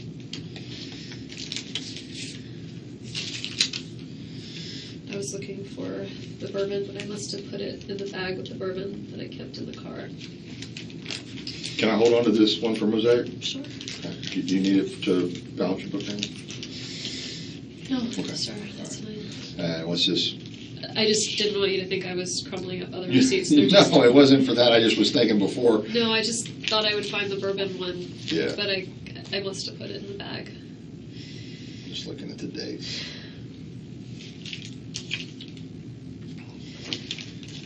I eat a lot. I lost the key to my house, so I went to buy many spare keys to give to friends around town so I don't get locked out of my house again. Okay. So that's All what right. that is. It's my many spare keys that are now around Tallahassee, which now makes me nervous. How many is many, Wendy? Because anything more than 3 would be, a bit fucking over the top. What are you going to do? Get 30 spare sets of keys made for your house and give them to everyone in town? 2 would be, I mean, but I've given a key to everyone I know. Many's just one of those words, isn't it? It doesn't mean anything, really. Many? Like more than 3? Seriously? Okay. I know the receipt that I might be interested in is the gas receipt. Yeah. Oh, I asked for no receipt, Okay. so I can give you my That's okay. charge card information, but If I need it later on. I didn't get a receipt. That's all right. Okay. But you bought the bourbon over there. I don't think that there was a gas purchase. Sometime afternoon, and then went to. Okay. All right. It should be, the bourbon's in the car, so Okay. it should be in there. Okay. I'll get started on this, and we'll hold on to this. Are you bringing the car here? Yes, I think it's already here. How did they bring it here without Tow truck. keys? Tow truck. Yeah.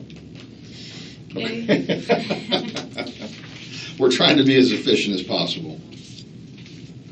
All right, so we're working on the Yep, Joanna's trying to make contact now with some friends. okay, and then they'll come here hopefully. Mm-hmm. Hopefully, as long as she can get. Do you think I need to, I had like a whole weekend of plans ahead with the kids and stuff, like, should I start contacting people and let them know that like I can't, Just what's a good idea? um, I just, like, I can't show up for like play dates right now, so. sure, yeah.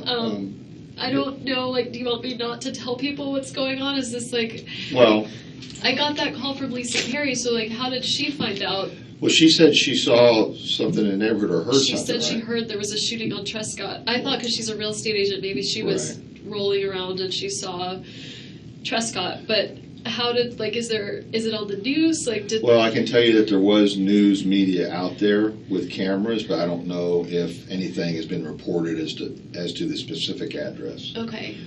I don't know what our public information office has released. I'm asking for you, like, Okay. I don't want to like make this, She wants to know what she can tell people or what she can't right now. which in Well, terms of making things better or worse for you. I would say that for right now, I would not deny to anybody that something did happen, but you if could. I'm gonna call and cancel all my, like, I'm supposed to be at a party Right. tonight, like. Okay, I can't. Basically, I can't go. There's been an incident. So I that's can happened just in tell Florida. people I'm just not going to be able to be Right. there. I'll talk to you later, and that's Right. it. That's Okay. fine. That's fine. Okay. Yeah. And she's really good at forcing authority figures to give her instruction and direction, right? She's just put the words into Isom's mouth so that she can later say, I was instructed by law enforcement to only say to people, I can't talk to you, and I'll talk to you later, and that's it. Right?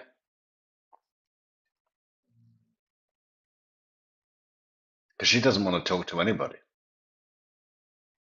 The more people she talks to, the more chances is someone's going to get a sense that something's not right. She only wants to talk to co-conspirators. That's it. I don't want you. I don't want you not to have a support network of friends. Yeah. And Well, I will and tell who needs to know, but Right. like I also, I don't. You want to I explain don't- this to 1,000 people. Well, it's not about. It's yes, but I don't think that's good for the kids. Like I don't want people.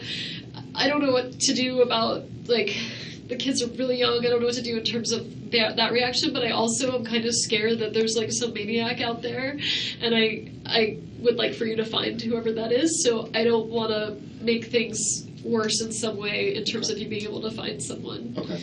That's all I'm asking. Just I would just only tell Just- the people that need to know, that Okay. are closest to you for your benefit, and anyone else, if they inquire, just you can tell them any excuse you want. You can say the police have asked me not to discuss it. Okay, It's as simple as that.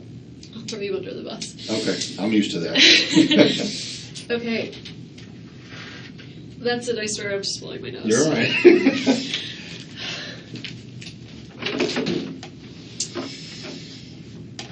Sarah, your job is very hard. It is. You have a very nice personality for it, very calming. Thank you for saying that. That's kind of how I sell myself sometimes on doing this. It's So- really hard.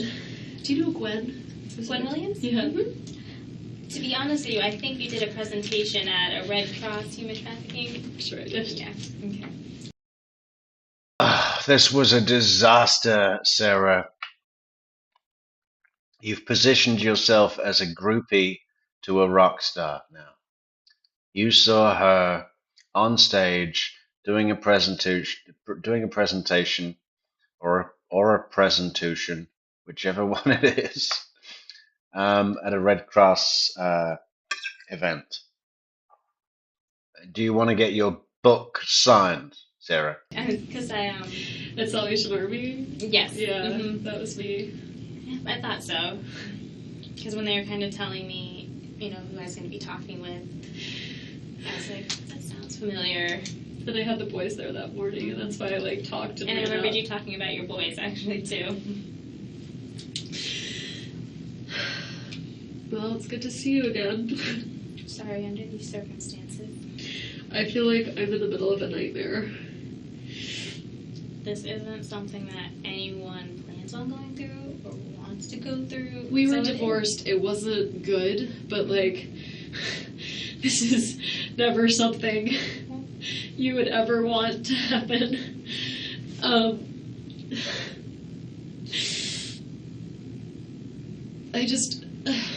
I understand why I'm a suspect. I guess I'm not a suspect. I understand why you would think that I would do this, but not you, but Right. I'm just worried about the kids. And I'm so sorry for his family.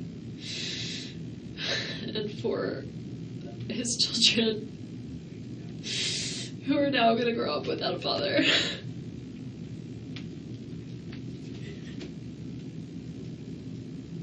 And I have no idea who would do this. And I feel like they're out there. And And if they're capable of this, like, what's to keep them from going after the kids? Like, if they hate Danny, then why wouldn't they hate his children?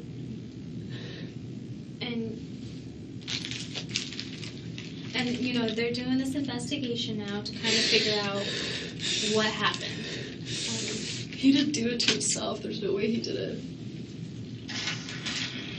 He never really got depressed. He never got that sad. You know, like, he was a really positive guy. Mm-hmm. It wasn't him. And you know, just because you guys are divorced, you probably know him very well, probably better than anyone else does. So, except for the last 2 years. Like, I don't know specifics of, like... Well, right, his personal life, but you still know his personality. I do. And, you know, personalities usually don't change very often, so... Yeah. I'm gonna have a hard time not being sad in front of the boys. I need to tell them today, don't I? Nice one, Wendy. Now she's given reason. I'm gonna have a hard time not being sad in front of the boys. It's gonna be hard for me not to be sad, but I need to do that for the boys. So if anyone sees me, you know, dancing around my living room, fist bumping my dad, high-fiving and belly bouncing my mom, Donna, it's for the boys, okay? It's going to be hard, but we have to be happy for the boys. I think you do. Have you done this before? Doesn't matter if you've done this before. Have I told children? You know, I have, not as young as your boys. What do I tell them? You know where your boys are at. You know kind of what you've talked to your boys, you know, and I know they're so young, you know, some parents have conversations about life and death and things like that, and some haven't at that age. We had our first conversation about God. Okay. Yesterday. Okay. Ever. And then, this is something to Parsi, and nowhere says, well, maybe I'll know a lot more about God than you do.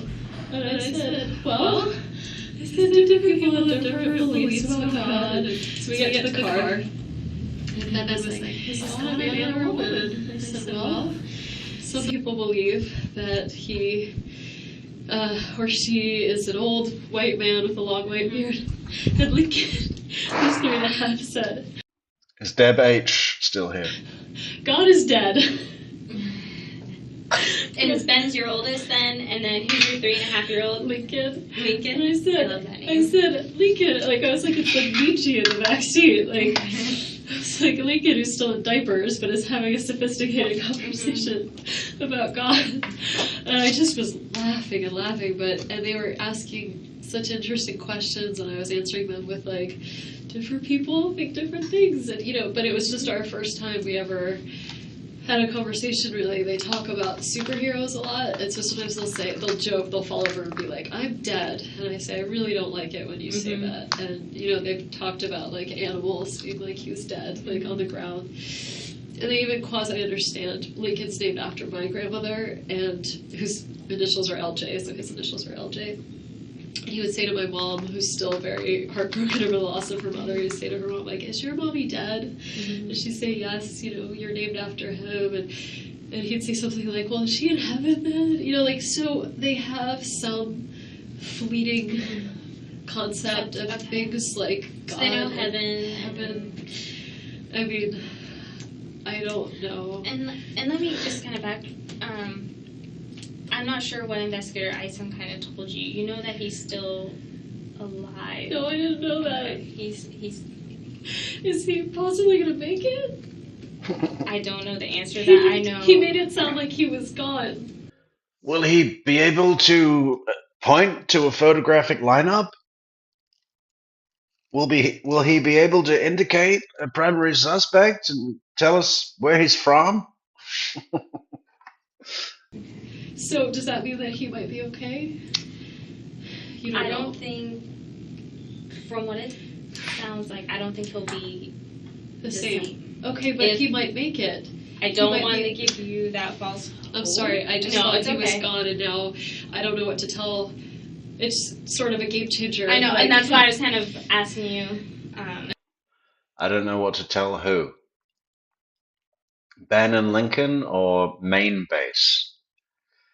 When I speak to main base, I need to give them definitive updates. We need, can someone just go and hold a pillow over his face? Or turn those machines off or something? I didn't know that. He made I mean, it sound like he was gone. I don't think it's good though. I know that's sort of what he said, but I assumed he was saying that like euphemistically. And that's why I'm kind of because I don't want to be misleading in is this there any way to conversation. find out because if he might be okay, like I want to bring the kids to him so they can. And that's kind of stuff we'll talk about in a little, but let me ask him. I just think that's different, right? Like if No, he's not it going to is. make it and he can see the kids one more time, then he should see them. And she really would have done this, wouldn't she? The fucking sick bitch. Yeah, look, Ben and Lincoln, there's your dad. The one there. You see the one with the missing chin and mangled face? With his eye socket blown out? Yeah, let's get a picture. Ben, go and hold something up next to Abba's chin. So, is there are we getting updates from the hospital? They have been, they were at the hospital. Obviously, when, something like this happens, they do go to the hospital. Keith, Citizen's back. So, when it happened, did someone Hi, call Keith. the police because they heard a gunshot or something?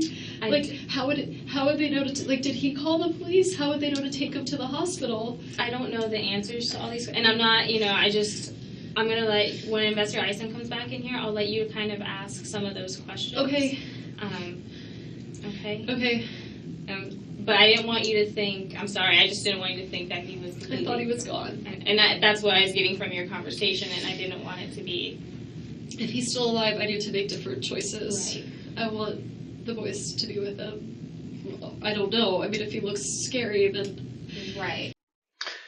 About the beach photo, Keith, I mean, we heard from Indra that, I'm trying to remember the format of this. It was Katie and Indra were at South Beach. There's no business with Donna and Katie direct. Katie was Charlie's girlfriend, and she sorted out the hit. There's no talking about it with Wendy, nothing. I thoroughly believe that Wendy didn't know it was Katie that was doing this. And that's what. Is that why? Does he look scary? Is that why? I don't know. Because Wendy's smart enough to know that it's a fucking stupid idea to do this with your own girlfriend and her baby daddy. I mean, Wendy wouldn't have signed off on that. I haven't seen him. Because I think that would be more traumatizing for the kids to see something horrible. Right. I don't want them to. And I will say, from a victim advocate perspective, I always recommend people not, especially young children. They're so little. I mean, they could I want them to have. If it's gonna have to be memories, I want them to be good. Mm-hmm. Because their last memory would have been him taking them to school this morning. Mm-hmm. This morning. Yeah, if it's gonna be memories, I want it to be good memories. What does that mean, Wendy? Not, memories of a missing chin, those kind of memories, bad, that kind of memories, or what? Let's go and see Arbor at the hospital.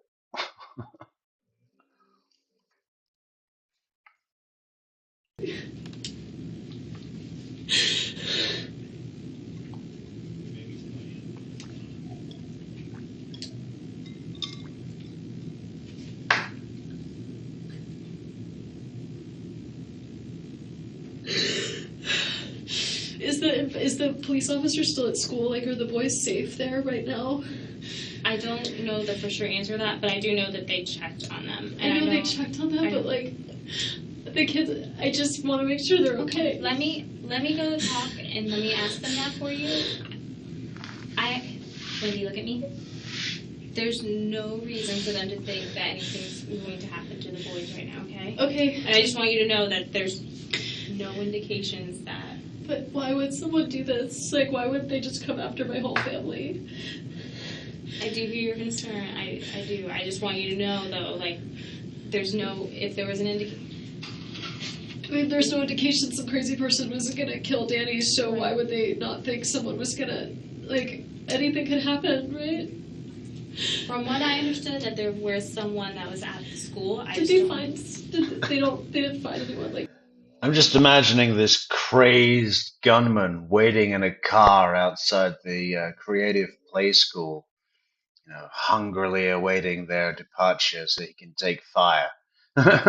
Take aim and fire at those Markel boys. Running away to see him today. I don't know that answer, okay?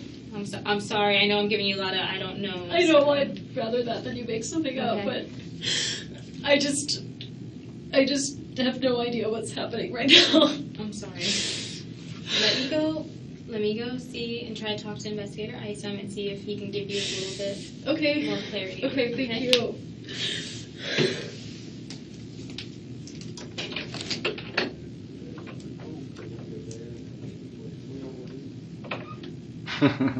Sniping from the jungle gym.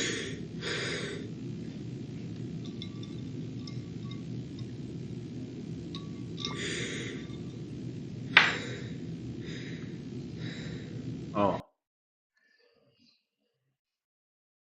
Yeliasta Prods, Ryan Patrick Casey says, I'm surprised she didn't ask her where the forms can be found to change their names. Yeah, we're going to need new identities. Well, actually, I won't. We're changing the boy's name to Adelson.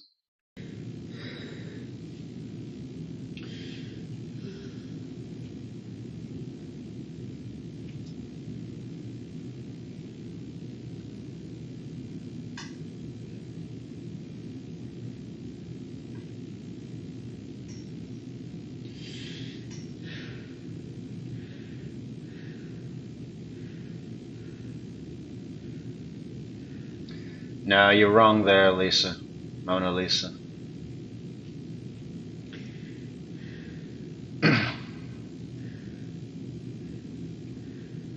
I'm not even sure I understand your point. That's why Wendy allowed the picture to be taken. Well, the fact that Wendy allowed the picture, how would allowing the picture to be taken be supportive of Wendy knowing Katie was involved? Wendy is careful, and she's smarter, a lot smarter than the rest of them. Wendy kept saying, I have a lot of friends. No, I'm sorry, neither of your points support the idea that, no.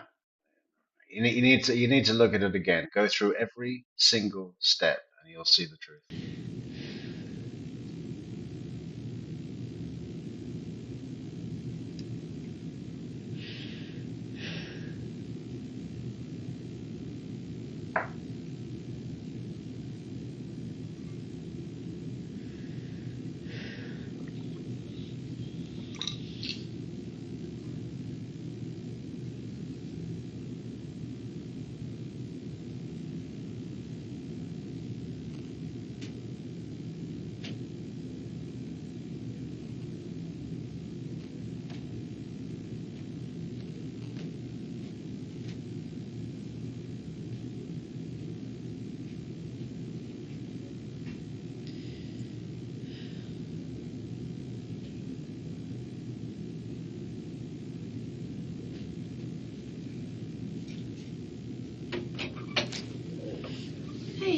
Okay, I tried Lynn's office, and of course it's, she's a state worker at 4:30 on a Friday, so she wasn't there. Do you I have her called, cell phone for my phone? not yet. Okay. I called Alan What and is your name? Sergeant Baldwin, Joanna, sorry. And I spoke with his secretary. He didn't answer his cell phone. I did get a hold of Jane, okay? So she is on her way, okay? And I'll keep trying Alan. They were sending him a whatever message to his phone, so he will probably call me. Did when you he tell gets Jane it. what happened? No, I told her I didn't want to tell her over the phone. I said, I'm sorry, I'm being cryptic. Something's happened with her ex-husband and she needs you here and we need help picking up the kids and you're free to go with her when she gets here. We'll work on car seats. They may be done doing what they need to do with your van when she gets here, so y'all can take your car or we can get the car seats, however we need to do it. Okay? Do you want anything to drink? Or, I know that's probably the last thing on your mind, but anything to drink or snack, or I know you were at lunch, but... Just some water. Some water? Okay. Thank you. No problem. We got somebody? Yep, she's on her way. Okay, where's she going? She's coming here, Okay. and then I told her we would figure it out from there. She doesn't have car seats, so we need to Can work you get that with out. Couch? Because he's doing the van, Okay. and they can move the car seats over to the other car. And I didn't know if we'd be done or what, but we will get those. Yeah, all right. I'm trying to keep you informed as much as possible. Thank you. I'm trying to be in a bunch of places at once. My grandmother once said you can't have your tuchus in 2 places at once. So it's hard That's to true. do. That's true. I'm losing my mind over here. Isn't that cute? My grandmother's once said you can't have your tuchus in 2 places at once. I some lap that up. Okay, this is the thing, all right? My understanding, okay, I'm gonna give you let me do it backwards, because this will be easier, or not backwards, but the other way. Is he still alive? Sideways. Clinically, he's not gonna live. What does that mean? His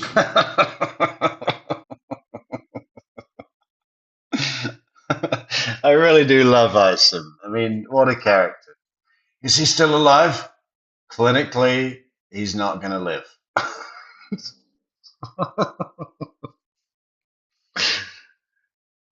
he has Is he a brain severe, dead? yes, he has a severe brain injury. So much shot in the head. It's apparently there's too much damage to recover from it. Okay, that's why we need to get a hold of His family. parents. Right. I don't know what his I don't know if he has an advance directive or Right. what he would have Yeah. No need to keep him alive because I think he's got an advance directive. wanted. He once told me that he would want all. We joked. I said I would want to be like. If I was ever, I have an advance directive. I do this kind of work. I run a medical legal partnership. Like, if I once said if I ever was like brain dead, I would want to be like, I'd want the plug pulled. Right. And he said he would want all efforts made. Like, he would be cryogenically frozen. Like, he wanted every single effort that could be made to keep him alive. I know that much. My understanding, and that's what we'll have to get a hold of the family as soon as possible, but my understanding is there's irreparable damage.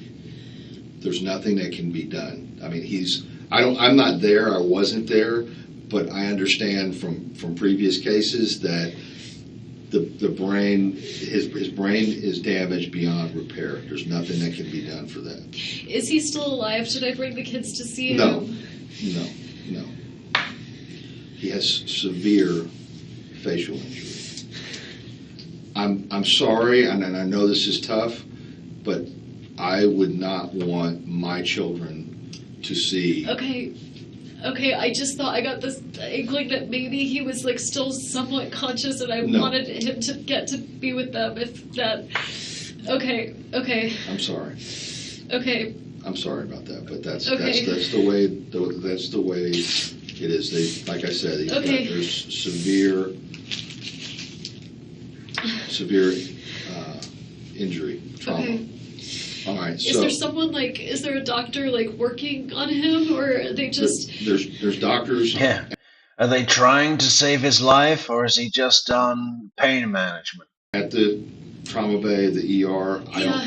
I think he's been transferred to ICU. Okay. All right, and they'll have to make a determination about organs Oh my and so God. forth. Oh. So, hence, hopefully we can. They're basically keeping him alive to keep the organs, hosted at the moment, right? I mean, until they can work out whether they can take the kidneys and liver and anything else. I mean, it's like a salvage operation, right? Crazy. Okay, the kids. Yeah, the kids. All right, now let's talk about the kids, okay? Okay. All right.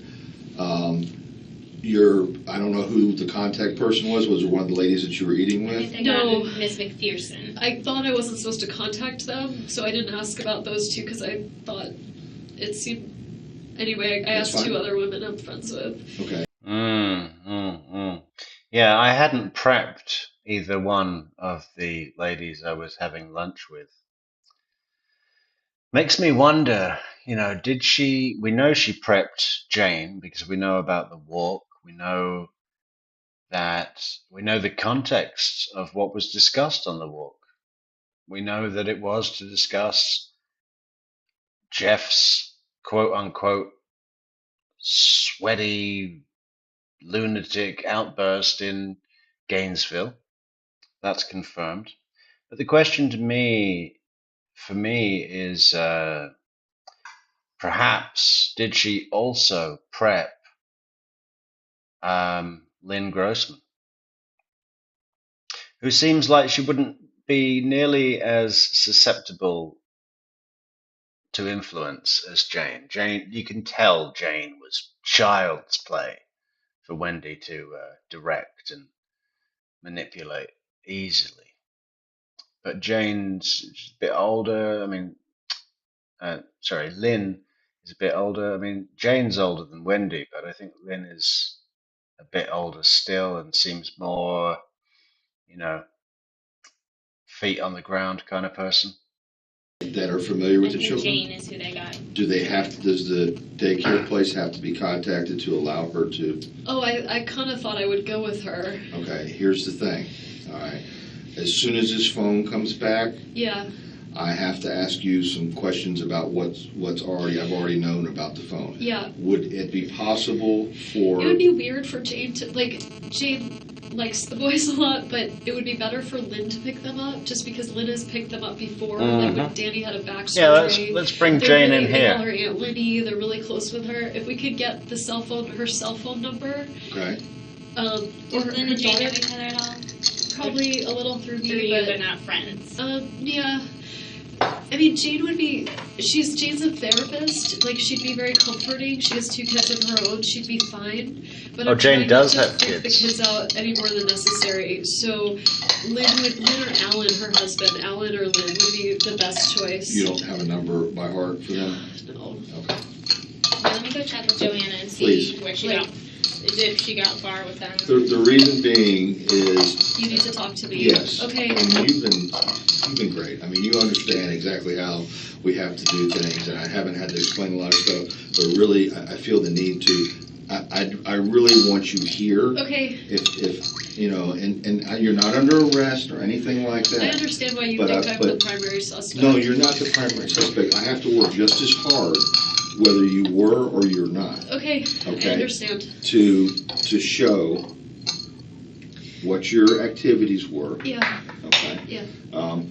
And let's put it this way. I think you're a straightforward person, and I think at this point, if you had anything to do with this, you'd have already told me, Okay. and you haven't. So my thing is that let's let the. My ex-husband caused me a lot of grief. I would never do something like that. I know.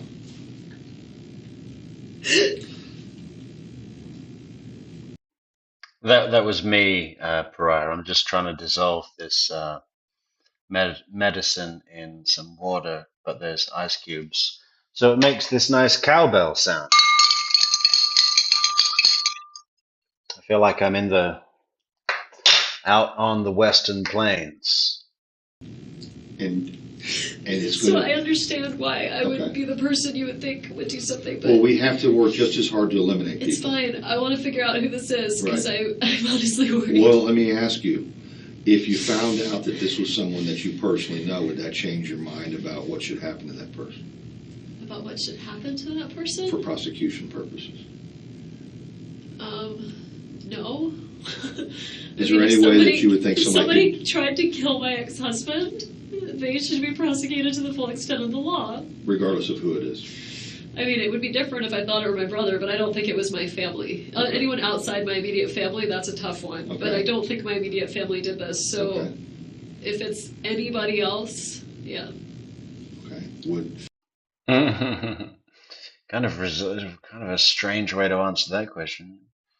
If it's anybody else, that's a tough one. I mean, you know, but I don't think it was my family. do you think that this guy Charlie would even be capable of doing something like this? No. It's just talk. He's the Joker. Okay. All right.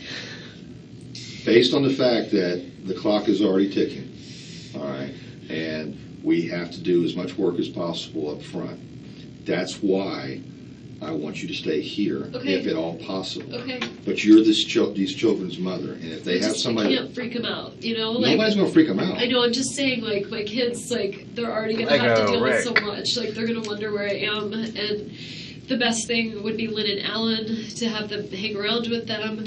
My friend Janine, I was with two women. One of them is they're both doctors, but one of them has kids that the boys are friends with.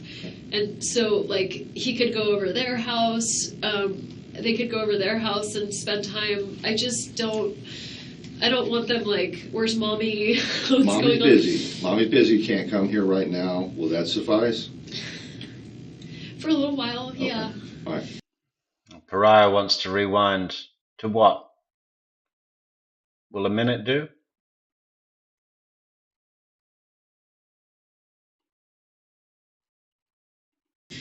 I mean, it would be different if I thought it were my brother, but I don't think it was my family. Anyone outside my immediate family, that's a tough one. Okay. But I don't think my immediate family did this. So Okay.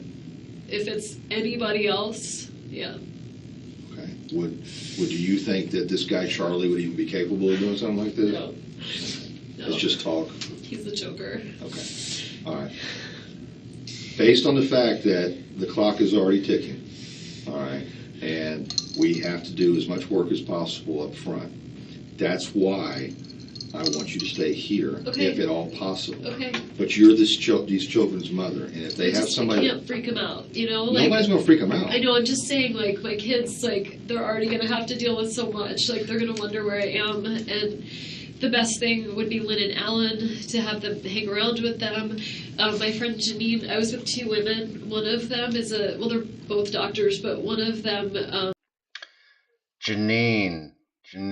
So Janine is the woman that Tamara Dempko testified was present at Wendy's house when Tamara went round there unannounced to find out what the fuck was going on, and came and reported to Isom the strange behavior she witnessed in Harvey, in Wendy.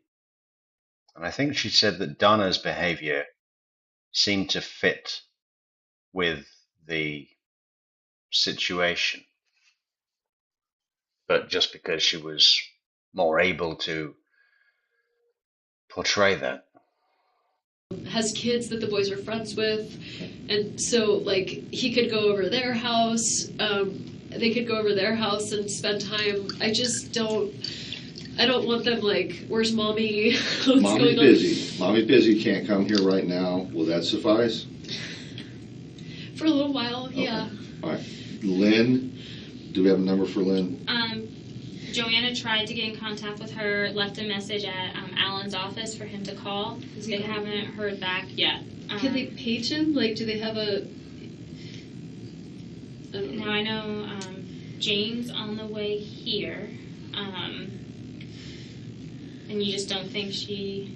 I mean, I think she'd be okay. I think I'd rather Jane... Jane has just never picked up my kids before. Would the school have a problem with Jane picking them up? Given the circumstances, no. Okay. Well, I mean, do they have to have authorization? They probably do. I mean, I can call the school, and I mean, this is a very unusual circumstance. I can call the school and tell them I approve Jane McPherson to pick up the kids, and then... Does she have a place to take them?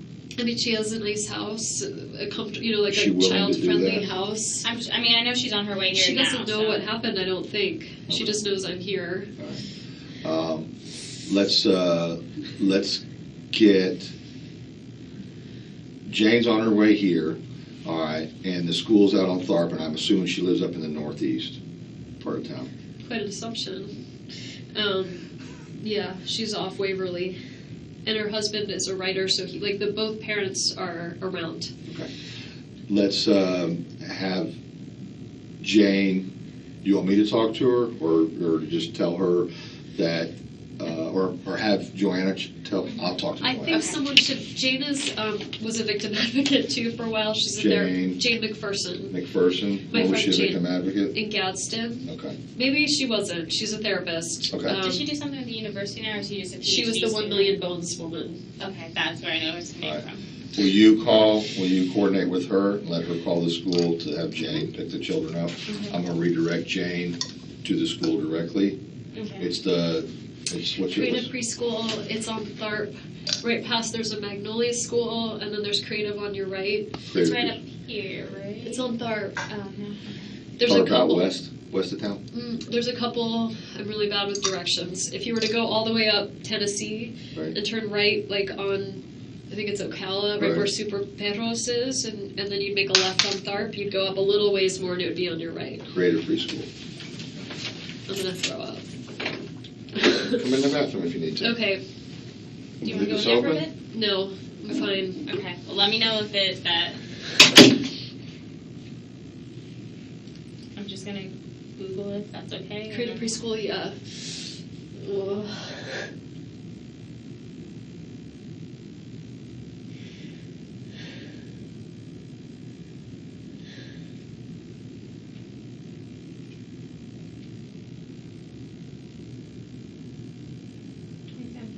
West Third. Yeah, that sounds right. Uh-huh.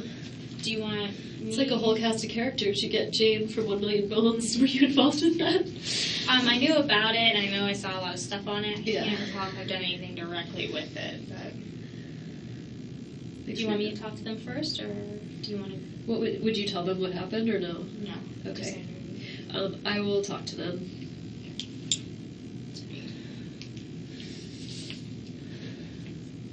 I would just say, this third time pick up, extenuating circumstances, please. Yeah.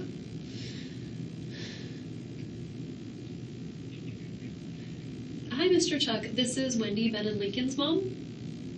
Hi. I'm not going to be able to pick them up today, but my friend Jane McPherson's going to come. Is that okay? Her name is Jane McPherson. She's a petite woman with short blonde hair.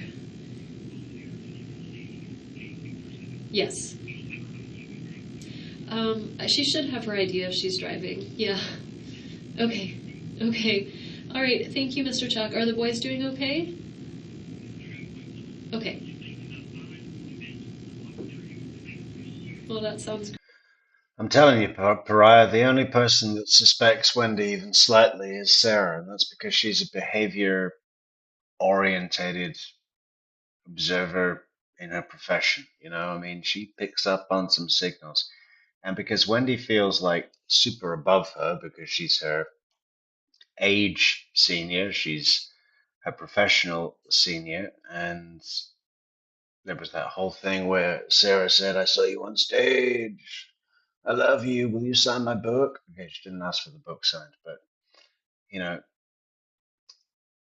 Wendy's superiority over her actually lets her guard down a little bit. And Sarah, look at the way she's looking. It's not quite there yet. It's some nagging subconscious thing at the back of her mind, but there's points where she starts to ask questions out loud to Wendy, real questions. And you can tell that they're born of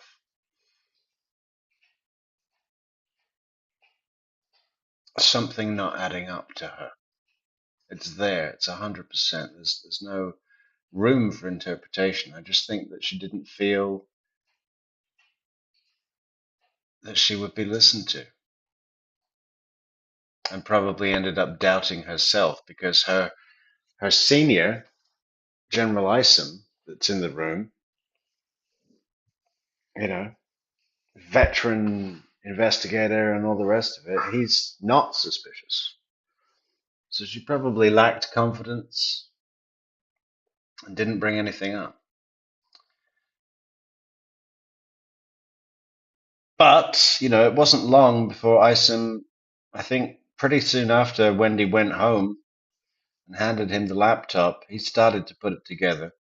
Then went to the memorial service, tried to speak to the Adelsons, arranged with Donna. Well, he did speak to the Adelsons, to Donna, I think, and arranged for them to come in, and then they all left for Miami and never made contact again. Isom started to question Wendy's culpability soon after this all concluded. And there would have been meetings, debriefs, all sorts of stuff. And I'm sure Sarah's opinions got voiced in those things. It'd be great to see some reports on those conversations. I'm sure that there were conversations being made. Thank you, Paul M, for the super chat. Well done. We've got about 3 minutes left. If anyone wants to support the channel, buy us a coffee on buymeacoffee.com. Thank you, everybody. Great. Okay, thank you. Okay, bye.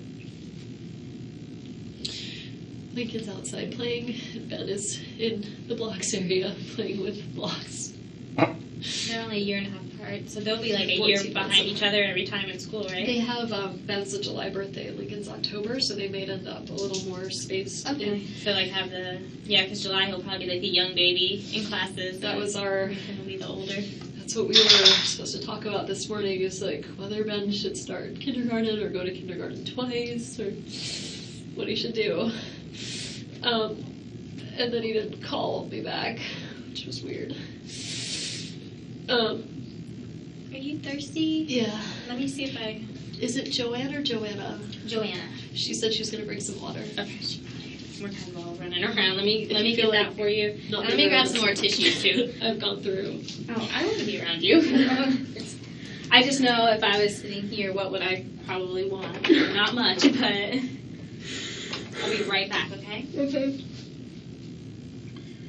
That's probably a good stopping place. That's probably a great stopping place. We're at 4 hours, pretty much. Let's go to the comments. Paul M says, about time I contributed. Yeah, well, thank you, Paul. It's much appreciated. Sea Star says, she doesn't actually throw up until the dinner. What's the matter with you, Soap? You are a very bad dog. And I ought to give you the belt.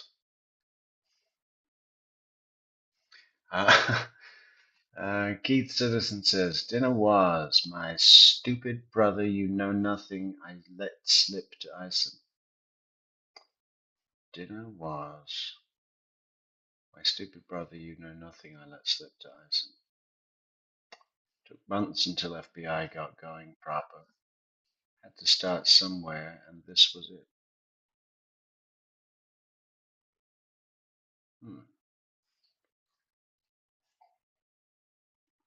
How sad. Dan was such a great dad. She ripped off her own kids.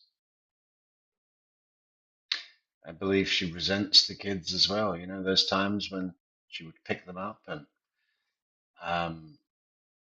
they'd say, I thought this was an Arbor Day. What are you doing here? I dread to think the level of narcissistic injury that caused to Wendy. If you give Wendy a fucking narcissistic injury, watch your back, including the fucking sons, right? On some level. And this is just something I really do honestly feel.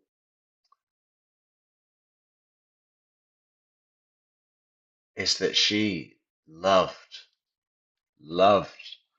telling the boys the news, observing their reaction, watching them try to understand and, have emotional responses. That would have been like artwork to Wendy. Sick puppy, man. I mean, there really is no appropriate. With someone like this, you just drag them out back by the dumpsters and fucking put a bullet in their head. Because this person needs to be removed from society. Why would we keep her alive? And I'm not for death penalty. You know, we don't have death penalty in Europe or guns. But with Wendy, you know, drag her out back and put a bullet in her head. She's beyond a criminal.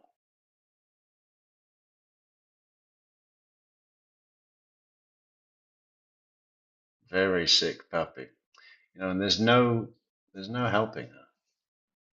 There's no working towards a more integrated self with Wendi Adelson. It's gone. She's already not a person, not a real person. So you're not really killing a human being. Anyway, on that cheerful note, we're going to say goodnight, I guess. Because, yeah, we did. It's our third stream in like 24 hours. So we'll be back again tomorrow. But I do have to do this edit for the Dateline special. We're going to do the whole Georgia Cappleman closing. You know, Charlie always calls it was a 2-hour Dateline special with autopsy photos. Well, I think we're going to try and make, maybe it's not going to be exactly a Dateline special, but it's going to be a big edit, taking Georgia Cappleman's closing. And as she walks through the details, referencing points and things that happened, you know, we're going to cut to other segments that show those points. So it should be quite good. I think it's going to end up being quite an interesting way to digest the story. So come back and join us for that. Be sure to like the video, subscribe, share, leave a comment, and support the channel on buymeacoffee.com/True Crime Metrics. Check out our merch. We've got nice Who Doesn't Love a Kosher Style t-shirt. We've got that, and we've got mugs too, hoodies. That's all in the description for the video. Our new supplier, Bonfire, is excellent. All the deliveries so far have been on time, unlike our last provider, and good quality printing too. So I'm really happy with these new guys we're working with. Social networks. Join the social networks and stay in touch, especially Discord. You know, we're there all the time, so you know it's like family now. Anyway, we're going to say goodnight. Many thank yous, guys, to the chatters, super sticker givers, super coffee go-getters, and bulletproof metrics moderators. We'll be back tomorrow night. Thank you, everybody. Good night.